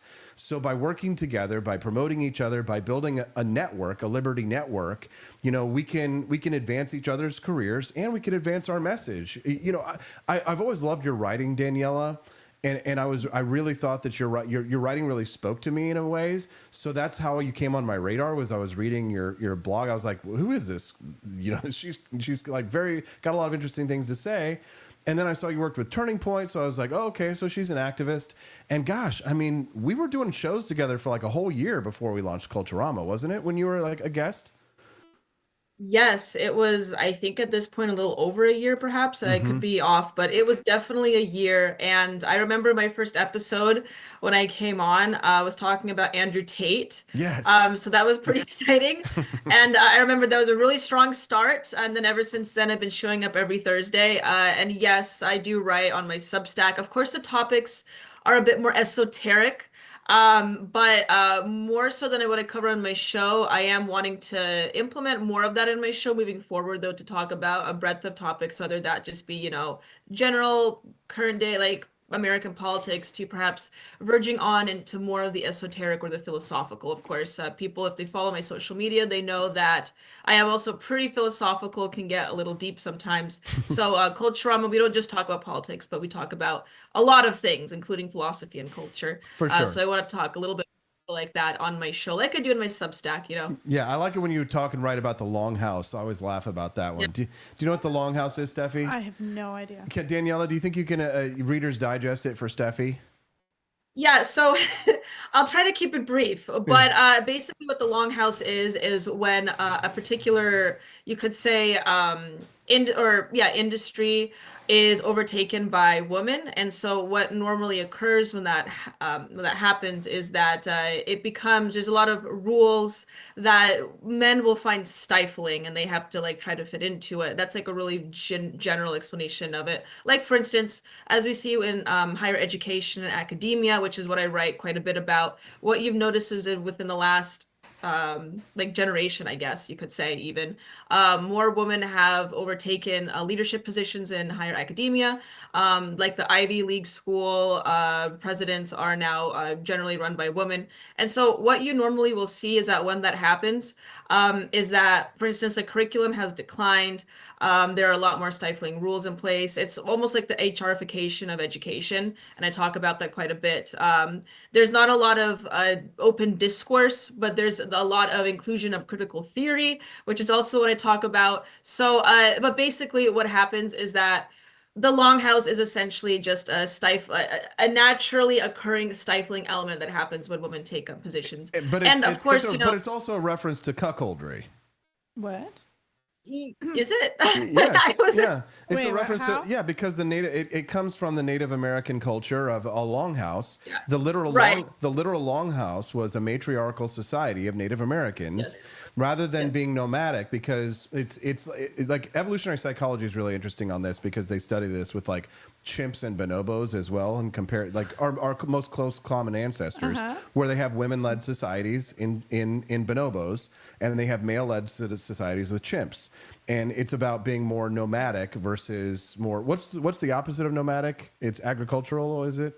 There's a word for it.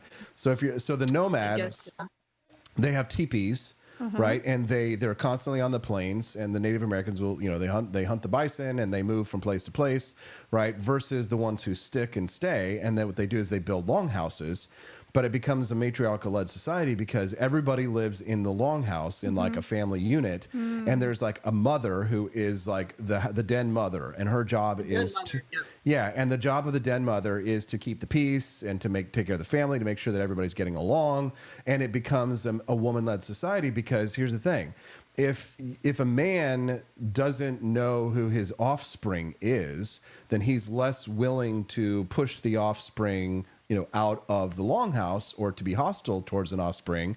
So what happens is that it becomes cuckoldry because the Native American men, they don't control the family. They're not in charge. It's not a patriarchy.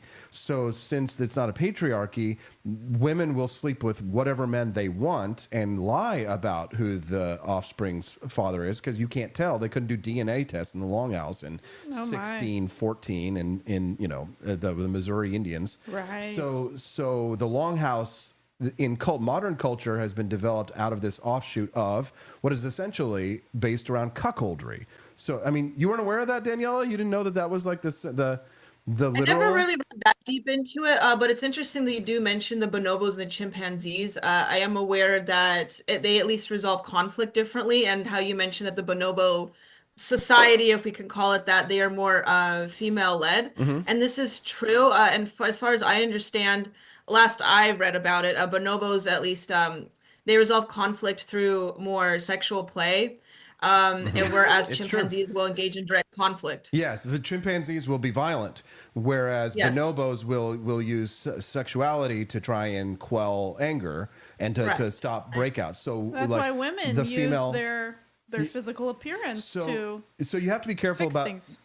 There's a lot of things. There's a lot of behavior that is probably rooted in the same biological intrinsic. There's a lot of nature to this, right? But you do have to be careful about comparing, chimp or bonobo behavior, to humans, right? It's kind of like with Remember Jordan Peterson talking about lobsters, Daniela? Yes, I do. Yep. And how it was a way of like comparing lobster behavior to humans. Yes, when he referenced the hierarchy, I think I know it vaguely. I just know the meme, but I think it has to do with lobster hierarchy. Is that correct? Yeah, it's about hierarchies and how we sort of like how lobsters themselves like organize themselves into a hierarchy. They're not like doing the same kind of games that humans are, but they're similar. And so it becomes a way of organizing society. And again, chimps and bonobos, as Steelbringer has rightfully noted, we got somebody with 120 IQ in there in the chat, said we didn't evolve from bonobos or modern chimps, different lineage. We resolve conflicts differently than both. Correct.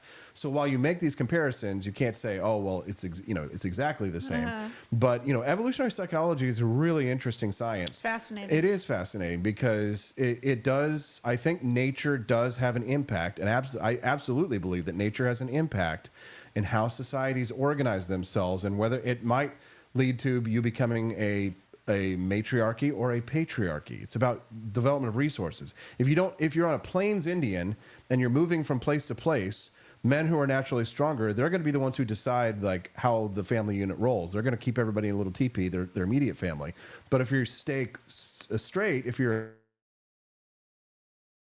agrarian, like somebody pointed out in the chat, I think it was Amy J. E's, if you're agrarian and you're staying put, then the women have time to exert their dominance. They have time to, they're not constantly moving around all the time, having to get the kids and take care of them, from wagon train to wagon train or whatever it is. They get to be bored housewives. They get to be bored housewives. That's a great point. Great, Steffi. Steffi's 120 IQ. Oh, thank you. I don't know how we got on this, but it's an interesting conversation nonetheless. Oh, we were talking about her podcast and the topics that she talks about. And it's a culture podcast, and it's twice a week, but she's been stepping it up and doing it a lot more lately. And being a part of the conversation. Daniela, you were talking earlier about how your podcast, how it came off with a bang, and then it drops after the first one. That's normal for a podcast that isn't what we call astroturfed. You and I were talking about this the other day, because a lot of these people who get big with podcasts, they kind of come out of nowhere. They usually have rich parents, right? Or they were wealthy some other way. So what they do is they buy. We know somebody, don't say their name, who had a lot of money in another industry, kind of a shady person, and then all of a sudden they're really big in libertarian circles and they have all this stuff. They just use the money to buy the ads that they need to like shoot them up to the top and rank them to the top. Like you can buy fame to a certain extent online, but with like Culturama or Wake Up America show, things like that, if you don't buy it, you got to earn it. You got to build it up from the beginning. But it matters because the audience that you have will be far more loyal, and they'll stick with you, and you'll be a lot more successful in the long run. So I mean, I really believe in Daniela, and I see a future in her, which is why I've invested so much time and energy and resources and money to make her show happen, because I see an incredible talent and a capability there. Whereas, you know what? There's a lot of no talent ass clowns that got a lot of viewers, Daniela, but they're here today, gone tomorrow, aren't they? Yeah, absolutely. And that's kind of like the price that they have to pay. You do see a lot of people, especially in right-wing circles, I would say, as far as streaming is concerned, that just that, like you mentioned, crop out of nowhere, and turns out either their family has money or they take foreign money or whatever it is, they sell out, and then, but yeah, they usually phase out. I mean, once in a while you'll get someone really talented and lucky that signs on with a large partner, but most of the time, unfortunately, there's a lot of frauds out there, unfortunately. So, and I can proudly say that in Culturama, we do not take the money from questionable sources. It's all self-made, and the For Liberty Network, we really are grinding with what we have with ourselves, and that's why we can take all the support we need from our fans. Yeah, because it goes a long way in helping us. And you never will make a Culturama meme coin, just for the record. Yeah, there's not going to be anybody post that on your page. No Culturama meme coins. There will be none. Right. Oh, what does it say about your internet? Oh, it says that it was a little unstable, but that's okay. It's popping back up. No, I mean, we're trying to, to make names for ourselves. We're bootstrapping it the old-fashioned way, and we're building ourselves up. And I think, a year from now, we're going to be, in a completely different place than we are now, just for the simple fact that when you actually work towards your goals and actually have a vision in mind and you plod away at it every day, you're going to make progress. You can't not. So, I'm thrilled to see what Culturama has to say about everything that's going on in the news, especially tonight. It's both shows back to back tonight, you got to watch the For Liberty Network tonight from 7 to 11, because we got Daniela 7 to 9. We got Liberty tonight 9 to 11. And we're going to talk about probably things like what we should have been talking about this morning if we hadn't gotten hacked. Daniela, Politico. This is a big scandal. So the White House has identified through Doge all of these payments, U.S. aid funding, these accounts that were set up for government officials to pay this news organization called Politico, which most people, Daniela, people who do not exist in the hyper-political world, they don't know what Politico is, right? But it's I won't even say it's center left. I think it's a fairly hard left mainstream political news magazine that operates mostly out of Washington, D.C. That's a very insider magazine, but it does have a widely read audience for people who are in the know when it comes to politics.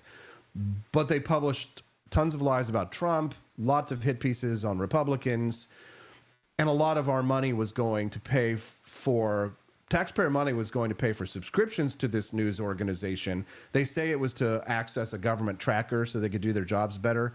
Frankly, I call bullshit on that because I know how these things work. But I wonder what your take is on this, Danielle, considering you are, funding our competitor. You work your ass off on Culturama to do news and reporting, and your taxpayer dollars, my taxpayer dollars, are going to pay for our competition. How do you feel about that?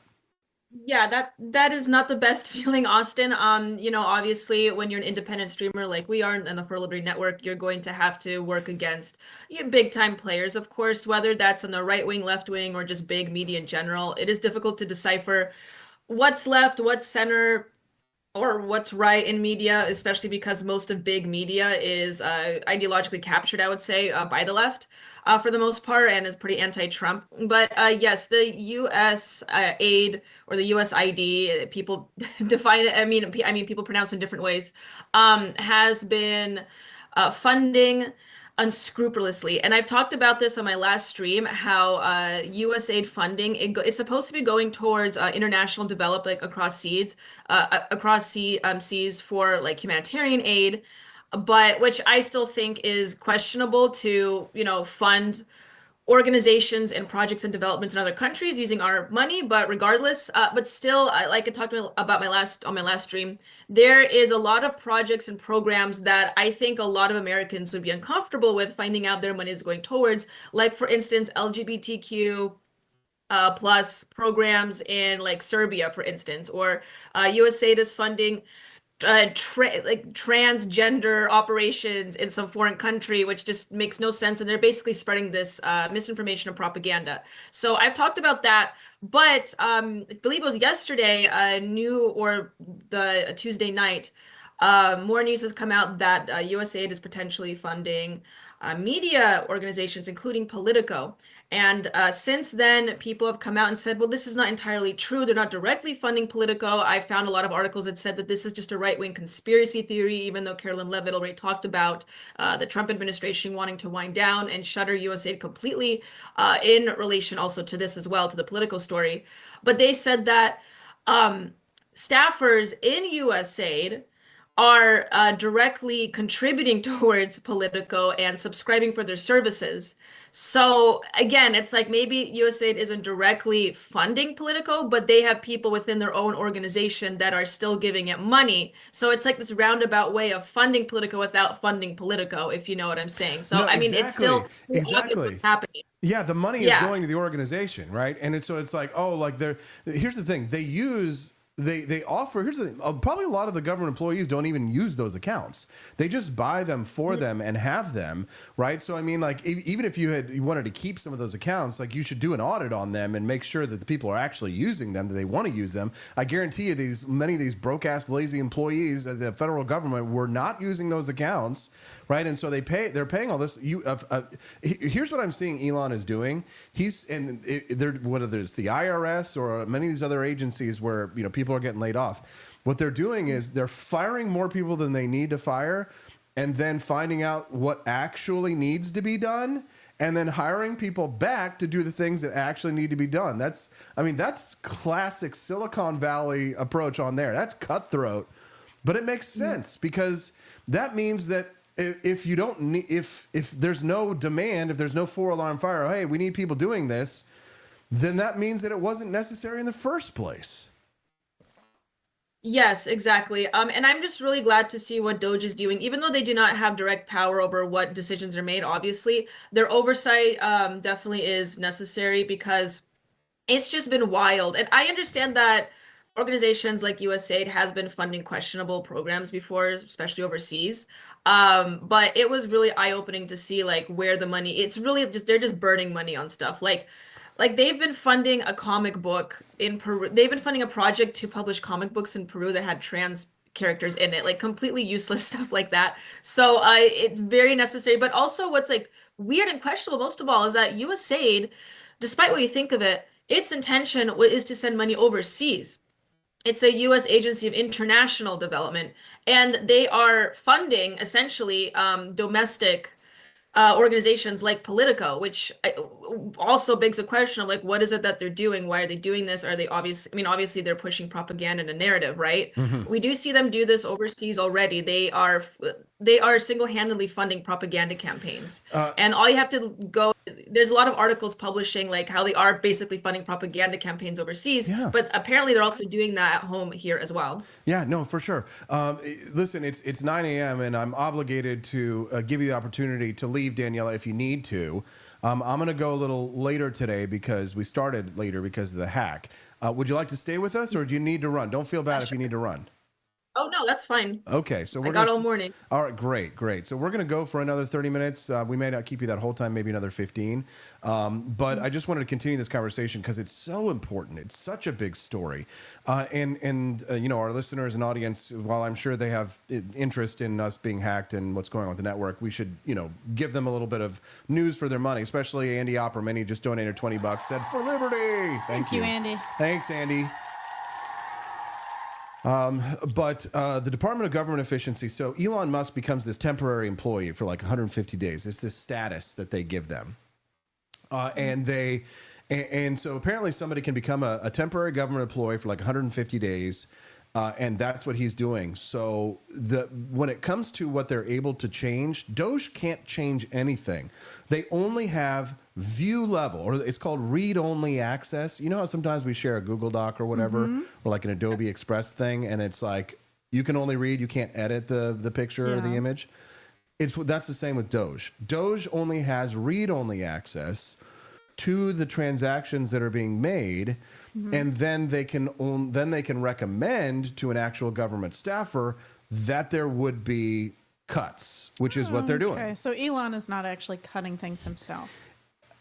I can't say yes or no on that. I know that he is a government employee, so it's possible he could be the one calling the shots for some cuts, but he would only have the power, the temporary power to do so for half a year, which seems to be more than enough, Daniela, because they're moving very quickly. It's only been 2 weeks. That gives them like another 120 days or whatever it is to make these cuts. I mean, the Democrats, I don't know if you know what the Harlem Globetrotters are all about, but I mean, they have another team that they bring in that are like a fake team that they dunk on and just destroy and dominate for a couple of hours or whatever. But it feels like the Democrats are just getting walloped all over the place. It's a beautiful sight to see, is it not? It is delicious to witness, but yes, Democrats and liberals have been just completely demoralized. It seems as though ever since Trump has gotten to office, on all aspects, whether we're talking about large scale figures or just people on Reddit, they are completely losing their minds. And I just don't feel any energy from them to fight back, not really. And also, as we have come to find out, is that they haven't even learned from their previous mistakes. I don't know if you watched clips from the DNC earlier, Austin, but for the DNC voting, they are still talking about the identity politics. And everyone's already talked about this already. It was from last week.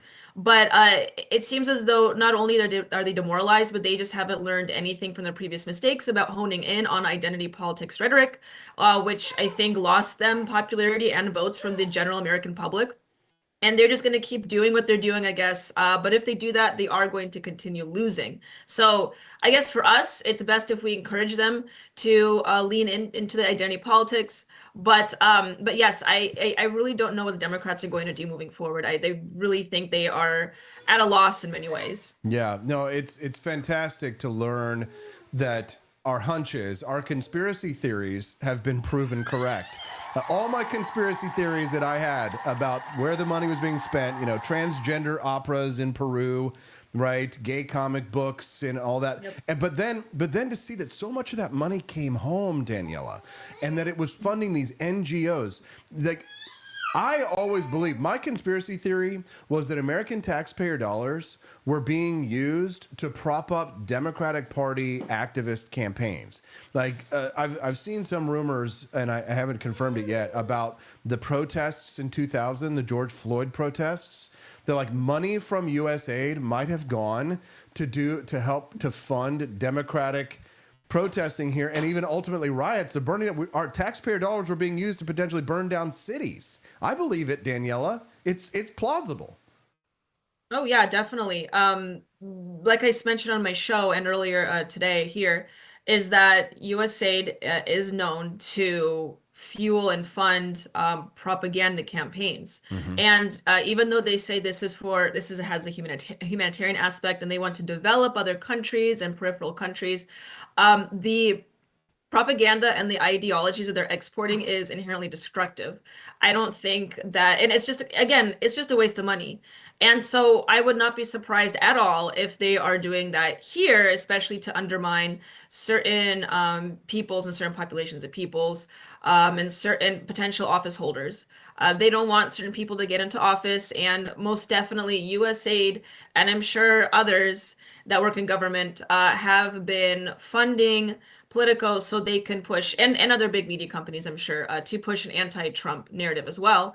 But yeah, and all other aspects of our culture that would perhaps promote patriotism or, faith in our country. Instead, they are funding, I guess, projects and programs that are designed to question the integrity of our country. And, this wouldn't be surprising for me at all.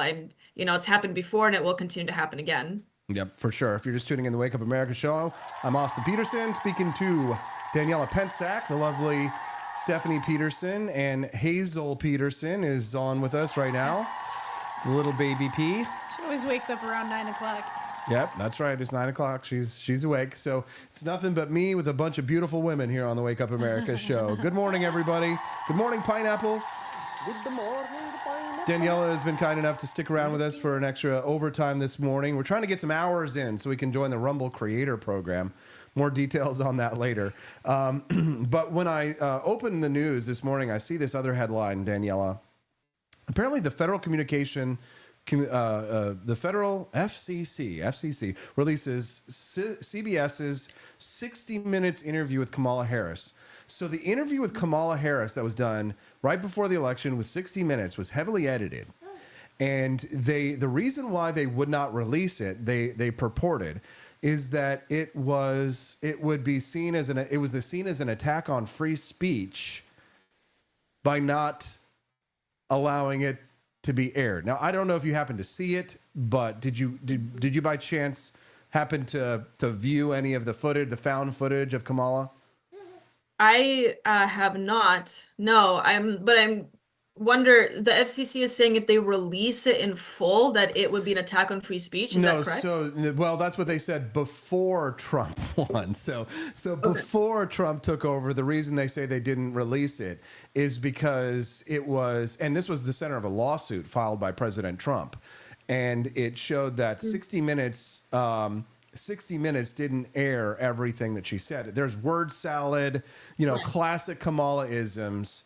But I mean, this is what we were fighting the whole time. That we were fighting, not only were we fighting the media, but I had suspected that we were fighting a media that was being paid for with our own taxpayer dollars. We were paying to be lied to. Right. It's no wonder people are outraged. I'm seeing all these TikTok videos of like former Democrats and leftists. I saw Camelia was just saying before, all these beautiful little girls came up to Donald Trump and what he was signing, the transgender bill, and I was just saying to myself, I'm like, this would, first of all, the Democrats have no idea how to fight back against any of this. Right. Second, and Trump is dunking on them so much. The Democrats have no resistance. They have no way to fight it because the American people are actually coming over. Democrats are actually agreeing with them. Many of them, I think, are being silent. Some of them are exhausted. I think some of them have just been obliterated. They've just been, they've left the field. But I think many of them, Daniela, are probably silently agreeing. They don't want their daughters to have to change in front of naked boys in locker rooms, right? We have the consensus. The New York Magazine cover was right about one thing. It wasn't right about the cruel kids table and that there were no black kids there or whatever, but they were right that the conservatives were contemplating cultural domination, because we are, aren't we, Daniela? Most definitely, and that's what I talk a lot about on my show, Culturama, yes. Hence the name. But yes, most definitely. Your salt of the earth Americans, your average Americans, they are completely sick and tired of the rhetoric that the Democrats and the establishment Democrats have been pushing. And since the Trump administration has come in, and thank goodness for Doge, revealing a lot of the unnecessary expenditures that are being had. I think that they really mainstreamed it, because before, like for instance, USAID funding, this is something that people don't really talk about all that often unless you're really in the know and in the circles. And so they really mainstreamed a lot of this and a lot of this conversation. And I think it's really opening people's eyes to what is happening. Yes, we all have this idea, especially as libertarians, but Americans in general have this idea that taxpayer-funded projects are a waste of money, and that was a general talking point. But I think the Trump administration, for the first time, is really revealing this to a level that your average American just really wasn't perceiving in the right way, perhaps, or didn't really acknowledge. And this is the first time in a long time that I think Americans are really going to take and are taking seriously what is happening with our money. And I think that's the most important thing, especially with the state that our economy is in right now. People just can't afford to have these programs running. And so, but on top of that, you had a party like the Democrats that have been promoting these really just destructive ideas. And yes, I think for the most part, even Democrats are silently agreeing with what's happening, because we're just not right now. We're not in a state in our country to allow these things to continue happening. It's really destructing. It's really destructive to our cultural elements here at home, and as well as exporting it to other countries, which is also a waste of money. So people just can't. I don't think we can tolerate it any longer. I'm looking at a website. I'm looking at Politico right now this morning. And here's a headline from their labor section. Here's what they said. Musk aims to hobble federal workers ahead of buyout deadline. Countless staffers in the government are now grappling with what to do. Let me read to you the first few paragraphs here, Danielle, and I'd like you to react. Elon Musk has declared war on the bureaucracy, and as a Thursday deadline nears for federal employees to take a buyout, he is looking to demoralize and wear down his enemy. Across the government, officials in President Donald Trump's administration have fired off message after message, pushing staff to accept the deferred resignation program, coaxing them with promises of paid vacations, and threatening there will be layoffs if they don't leave. At the same time, Musk has bullied them with his online taunts. In an email to some federal employees Tuesday, a commissioner at a department overseen by Musk's allies warned of the impending pain if they don't leave. Josh Greenbaum, who manages the Federal Acquisition Service, said, "We don't need staff in certain areas of the country, and we'll be cutting redundant business functions and associated staffing." He said, "We're also considering how we can utilize AI in our portfolios." Countless staffers are grappling with what to do. Some have accepted the resignations. Others are defiant and vowing not to take the offer. Some say it's not meaningful. The intimidation campaign is deliberate as the president is pursuing an unprecedented purge of the federal workforce. Daniela, is this what you voted for? Yes, it is, and they're describing it like it's a bad thing. But I don't know. It sounds great to me. I think they're a little, they're obviously a little scared, just a little bit. But it's funny. They're trying to frame. It's really interesting to see the schism that's happening in the country, because they're framing it as like this terrible thing. But when I'm listening to it, when you read it off to me, it sounds great, and it makes me very excited. Same here, Daniela. You've been so good staying with us extra time on the show today. Thank you for that. We had a rough morning, and we're so grateful for all your contributions. Give us a sneak preview of what you're going to talk about on Culturama tonight at 7 p.m. Well, as you can see behind me, I don't know if you noticed, I have Valentine's Day decorations, so I'm gearing up for February. It's Black History Month, but it's also Valentine's month. So I have the decorations behind me here. I'm going to talk about, so I'm going to have more of a theme there on this stream. But I will be talking a lot about the USAID situation moving forward. I also have an interview lined up as well for today, so you guys may want to tune in with that. It's a recent it's a reporter for Blaze. So that's going to be really big. So I think you guys are really going to like it. I'm also going to keep a few things secret. I don't want to give it out too much, but there's going to be a lot of talk about unscrupulous spending on Culturama tonight. Fantastic. I have a question for you. Oh, go ahead, Steph. Yeah. Do you like flowers and chocolate for Valentine's Day? I do. I think it's really classy, and I think it's just a classic move. I really like it. So do I. Flower, but well, that's not true. Wait a minute, ladies. My brain is broken. I've seen so many reels and videos from TikTok who say that is such a low effort thing to do, and that it's or at least it should be the absolute minimum you should do. And some girls said that they don't want flowers for Valentine's Day. I mean, there's a lot. I mean, the signals are very mixed, ladies.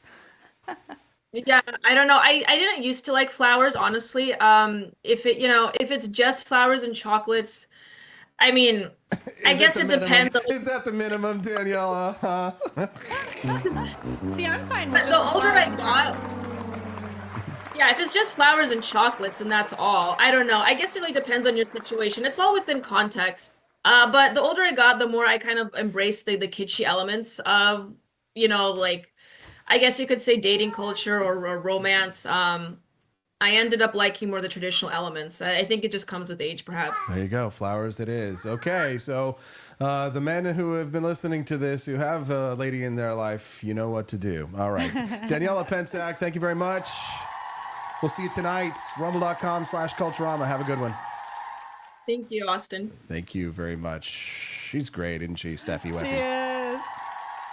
I thought I'd ask her that question because I know that so many women are in denial, and we just have to be clear and tell our men what we want instead of being disappointed and being like, you should have known. Exactly, yes. Amy J. E's in the chat says, low effort is Brock's and Walmart roses. Ooh, yikes. These women, like, here's the thing. I'm fine with just flowers and chocolate. You don't have to go any further. But what if the flowers are from Walmart? That's fine. That means that you actually care about our money. You know, it's like, don't overspend yourself. Married a Jewish You can girl. go pick the flowers in the field for all I care. Oh, lilies of the valley. Yes, exactly. He's the lily of the valley. Da, da, da, da, da, da. And it is salvation for my soul. You can give me leftover Christmas chocolates. I don't care. Okay, now that I would care. Right? Yeah, you're not getting leftover peppermint bark. It's been sitting in there for weeks or months and months, okay? So, hey, good morning, everybody. If you're wondering why the hell we're still live, we got hacked this morning. Things been weird. We went over a little bit extra in time this morning so that we could kind of recover because, this is a little. Now we're going to get off the news and we're going to just talk about behind the scenes stuff. So if you got to go and you're like, oh, they're not going to talk about Doge or all that kind of stuff, then fine. This isn't for you guys. But I don't want you to leave. I just want to let you know that we're going to just talk about behind the scenes stuff. Rumble has a new creator program. All right. I'm a little confused about what it will entail. But apparently it's like new paths to different types of monetization from Rumble, but you have to stream 30 hours in a month. You do that, right? I do, right? So if I do 10 hours a week, 2 hours of show, 5 days a week, then it's like, it's 10, 20, 30. I do 40 hours. Yeah. Right? So I didn't want to lose my time here because I'm trying to qualify for this new program. I called Daniela last night, and she does obviously much less streaming than me. But I was like, Daniela, if you want to try and get into this program, try and bolster your show, try and do 30 hours this month. So Liberty Tonight, they only do one a week, and they're busy guys, and it's two of them, so it's a lot harder to get them to hit those qualifications. But I'm hoping Daniela will be able to hit it, but we're definitely going to hit it here with us and then grow the Wake Up America show through their new partner program. And we'll just kind of see how it goes. If, what happens with it, and hopefully it's, lucrative for us and helps us to, grow the For Liberty network. But it's a new partner program that they have that we're trying to get access to and to make a little extra money. We'll see. That would be cool. Yeah. It's worth a try. Yeah, I think it's worth a try for sure. So they have these campaigns that they offer us, which we really love and appreciate Rumble for. And this is one of them right now, for example. Oh. Well, here it is, folks. Trump is back in office, and it's only going to get better from here. Things have been wonderful. We've been talking about Doge this morning, and to celebrate, like most of us have, Patriot Addict. Us. I'm addicted to patriotism. They're setting out free Trump red knives to people who voted for Trump. It's just red knives? Red knives, yes. So this is a way to say thank you for supporting him and being a part of this moment in history. Normally the knife goes for like $100, so it's a really good value, right? Yeah, but you can grab it. See that scan code, the QR code? Scan that code, and you'll get that 100% off coupon, and you claim your Trump knife today. So Rumble Studio is getting upgrades like those little ad reads, nice, which are nice, and they're also adding new tools to the campaign not just campaigns, but they'll be adding new monetization tools, which I'm tracking this morning. Again, it's brand new, it's a little confusing, but we've got to hit 30 hours streaming in a month in order to qualify, and I think we'll do so. So we got about 10 minutes left in order to hit that quota for us to finish out our 2 hours for today. Steffi, I guess we can go. Look at that beautiful child. Can we just see this beautiful baby on there? Look at these two redheaded girls. Aren't they cute? You know what's so funny? What? All these women keep saying, oh, she looks just like Austin. Oh, this is funny. Okay, so we have a neighbor lady, and she always takes walks, and she saw us, and she was like, she looks just like him. And then she turns to me, and she's like, are you okay with that?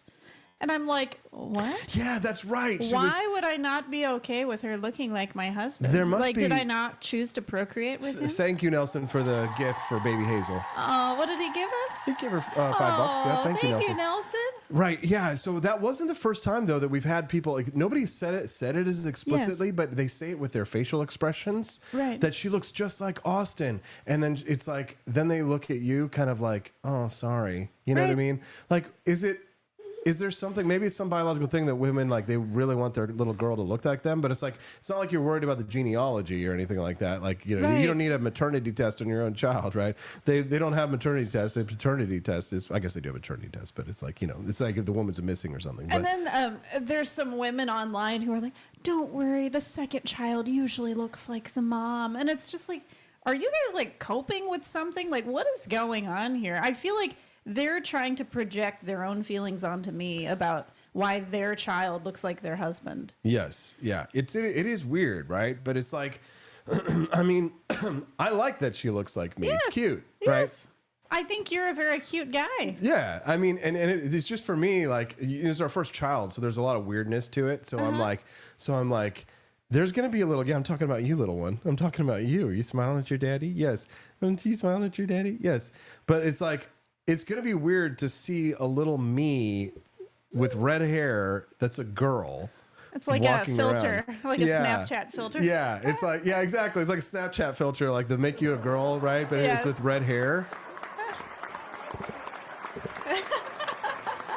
Drew Van Runkle reminds us, it's 2025. Men can bear children too. She grabbed him for the microphone. Yeah, she's a natural. She just loves put her up cell to the phones and microphones. Hold on, let's put her up to the microphone. Let's see if she has something to say. I bet she'll say something. What are you going to say, Hazel? Yeah, you got to kind of bounce her a little bit. Watch her bounce. Then she'll start to say things. She'll start to talk. Hey, baby. Hey. Hey, Stinky. We got to make her laugh. We will. We can make her laugh. Let's see if we do. Oh, there she is. There they comes. Here comes the laughter. Here, oh, there she is. There he is. Here, let me see her. I'll make her laugh. She always has fun with Austin. I'm sure a lot of women would hate that as well. Oh, gosh. She laughs when she's with Austin. She's smiling. She has so much fun. Let's see if I can make her laugh. It's because she gets a lot of those happy hormones when she's with her daddy. Yes, she gets that oxytocin when she plays with her daddy. Yes. Ready? Say goodbye to everybody. Get a little tickle. Get a little tickle. Get a little tickle. She's happy. Happy baby. Are you going to laugh? Yeah, she's 6 months now. She's 18 pounds, 10 ounces. Big she baby. is able to eat all the foods that she wants. And can I just set the record straight for the conspiracy theory mommies? Let's hear it. If you feed your child, per our doctor, if you feed your child the allergens early on, such as peanut butter and eggs, your child is less likely to have allergies. Yeah, exactly. My doctor said that to me. It's called exposure therapy. Yes. You know, get them exposed to it so they can do it. So can I just say she had peanut butter yesterday and she is fine. She has had eggs and she is fine. And hey, we're gonna take her into a pool when she's 9 months old and dunk her, aren't we? Oh, are people against that as well? Oh yeah, because you know, you let the baby go under the water, right? Yeah. So it's kind of like scary to see the baby go under the water there. Oh yeah, I didn't learn how to swim until I was in 4th grade. And I was so embarrassed because of that. So I do not want her to have to experience that. I want her to know how to swim, feel good in the water, and be ready to scuba dive when she is age appropriate. What do you say, Hazel? For liberty. Thanks so much for hanging out with us this morning, guys. And of course, thank you for all your generosity. Don't buy meme coins. If you do buy meme coins, sorry.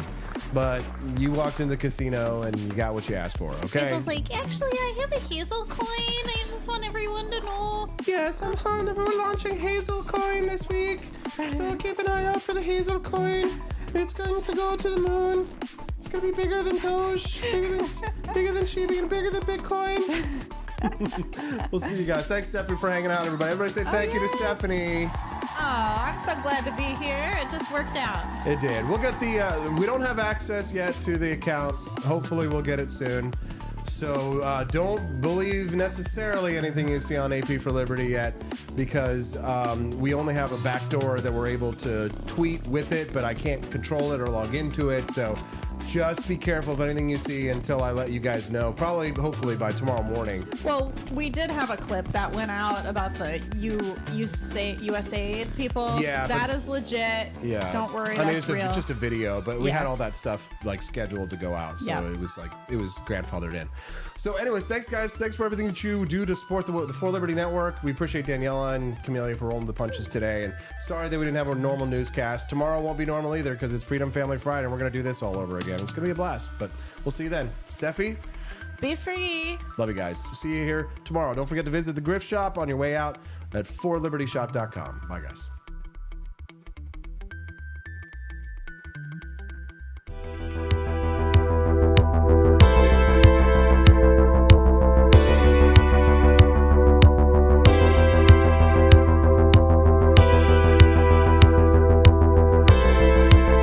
Are you tired of the strange radioactive effects of leftist culture? Do you ever wonder what happened to good old-fashioned American values? Well, fear no more, because there's a new force fighting back against the cultural rot of today. Introducing Culturama, a right-of-center talk show that's taking back the future today. Hosted by none other than blonde bombshell herself, Daniela Pensack. She's not just talking, she's taking culture back. With sharp takes, brilliant guests, and a few surprises along the way. Tune in to the live video podcast twice a week, because the future doesn't have to be weird. It can be Culturama. If there wasn't going to be somebody who was a fiery champion of liberty, somebody who would get out there and who would be aggressive, and if they wouldn't do it with more fire or passion than I had, then I would go and I would fight this battle for us. I've fought for the principles that we all share. Parties tend to be secondary to me. We're here because we believe in the principles of liberty. I am not a perfect messenger, but I think I'm a damn good one. This is a replica of our first president's flintlock pistol. You have my full support, my respect, and my gun.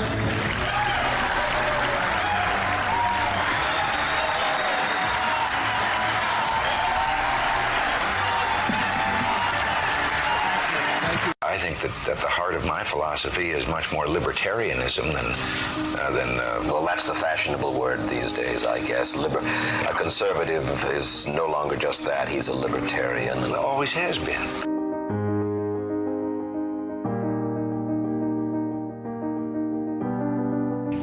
Yet any time you and I question the schemes of the do-gooders, we're denounced as being against their humanitarian goals. They say we're always against things, we're never for anything.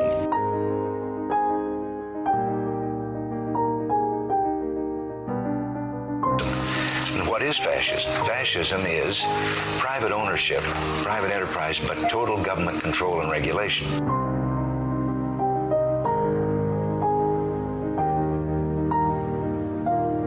Well, the trouble with our liberal friends is not that they're ignorant. It's just that they know so much that isn't so.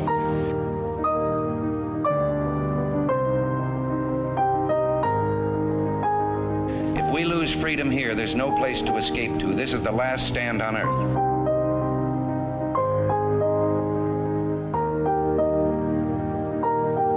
This is the issue of this election. Whether we believe in our capacity for self-government or whether we abandon the American Revolution and confess that a little intellectual elite in a far distant capital can plan our lives for us better than we can plan them ourselves.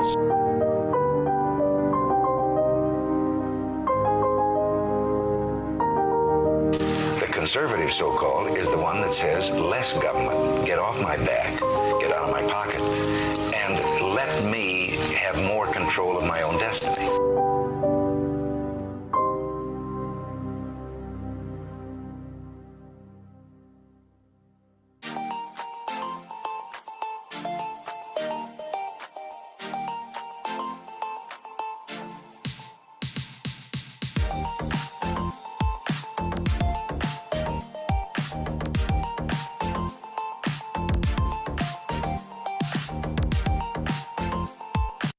Do you hate the deep state? Do you reject the Antichrist in all his ways? Do you believe that aliens controlled LBJ to assassinate John F. Kennedy? Did you know that the shot can put chemicals in you that will make you more sensitive to 5G? Do you love America? Do you want more freedom? Do you like smoking hot red-headed libertarians? Then the AP for Liberty shop is for you! Check out all the awesome new merch and have a happy new year! Fight the deep state! Reject the Antichrist! Visit AP for Liberty shop and get your patriotic merchandise now, or the deep state wins!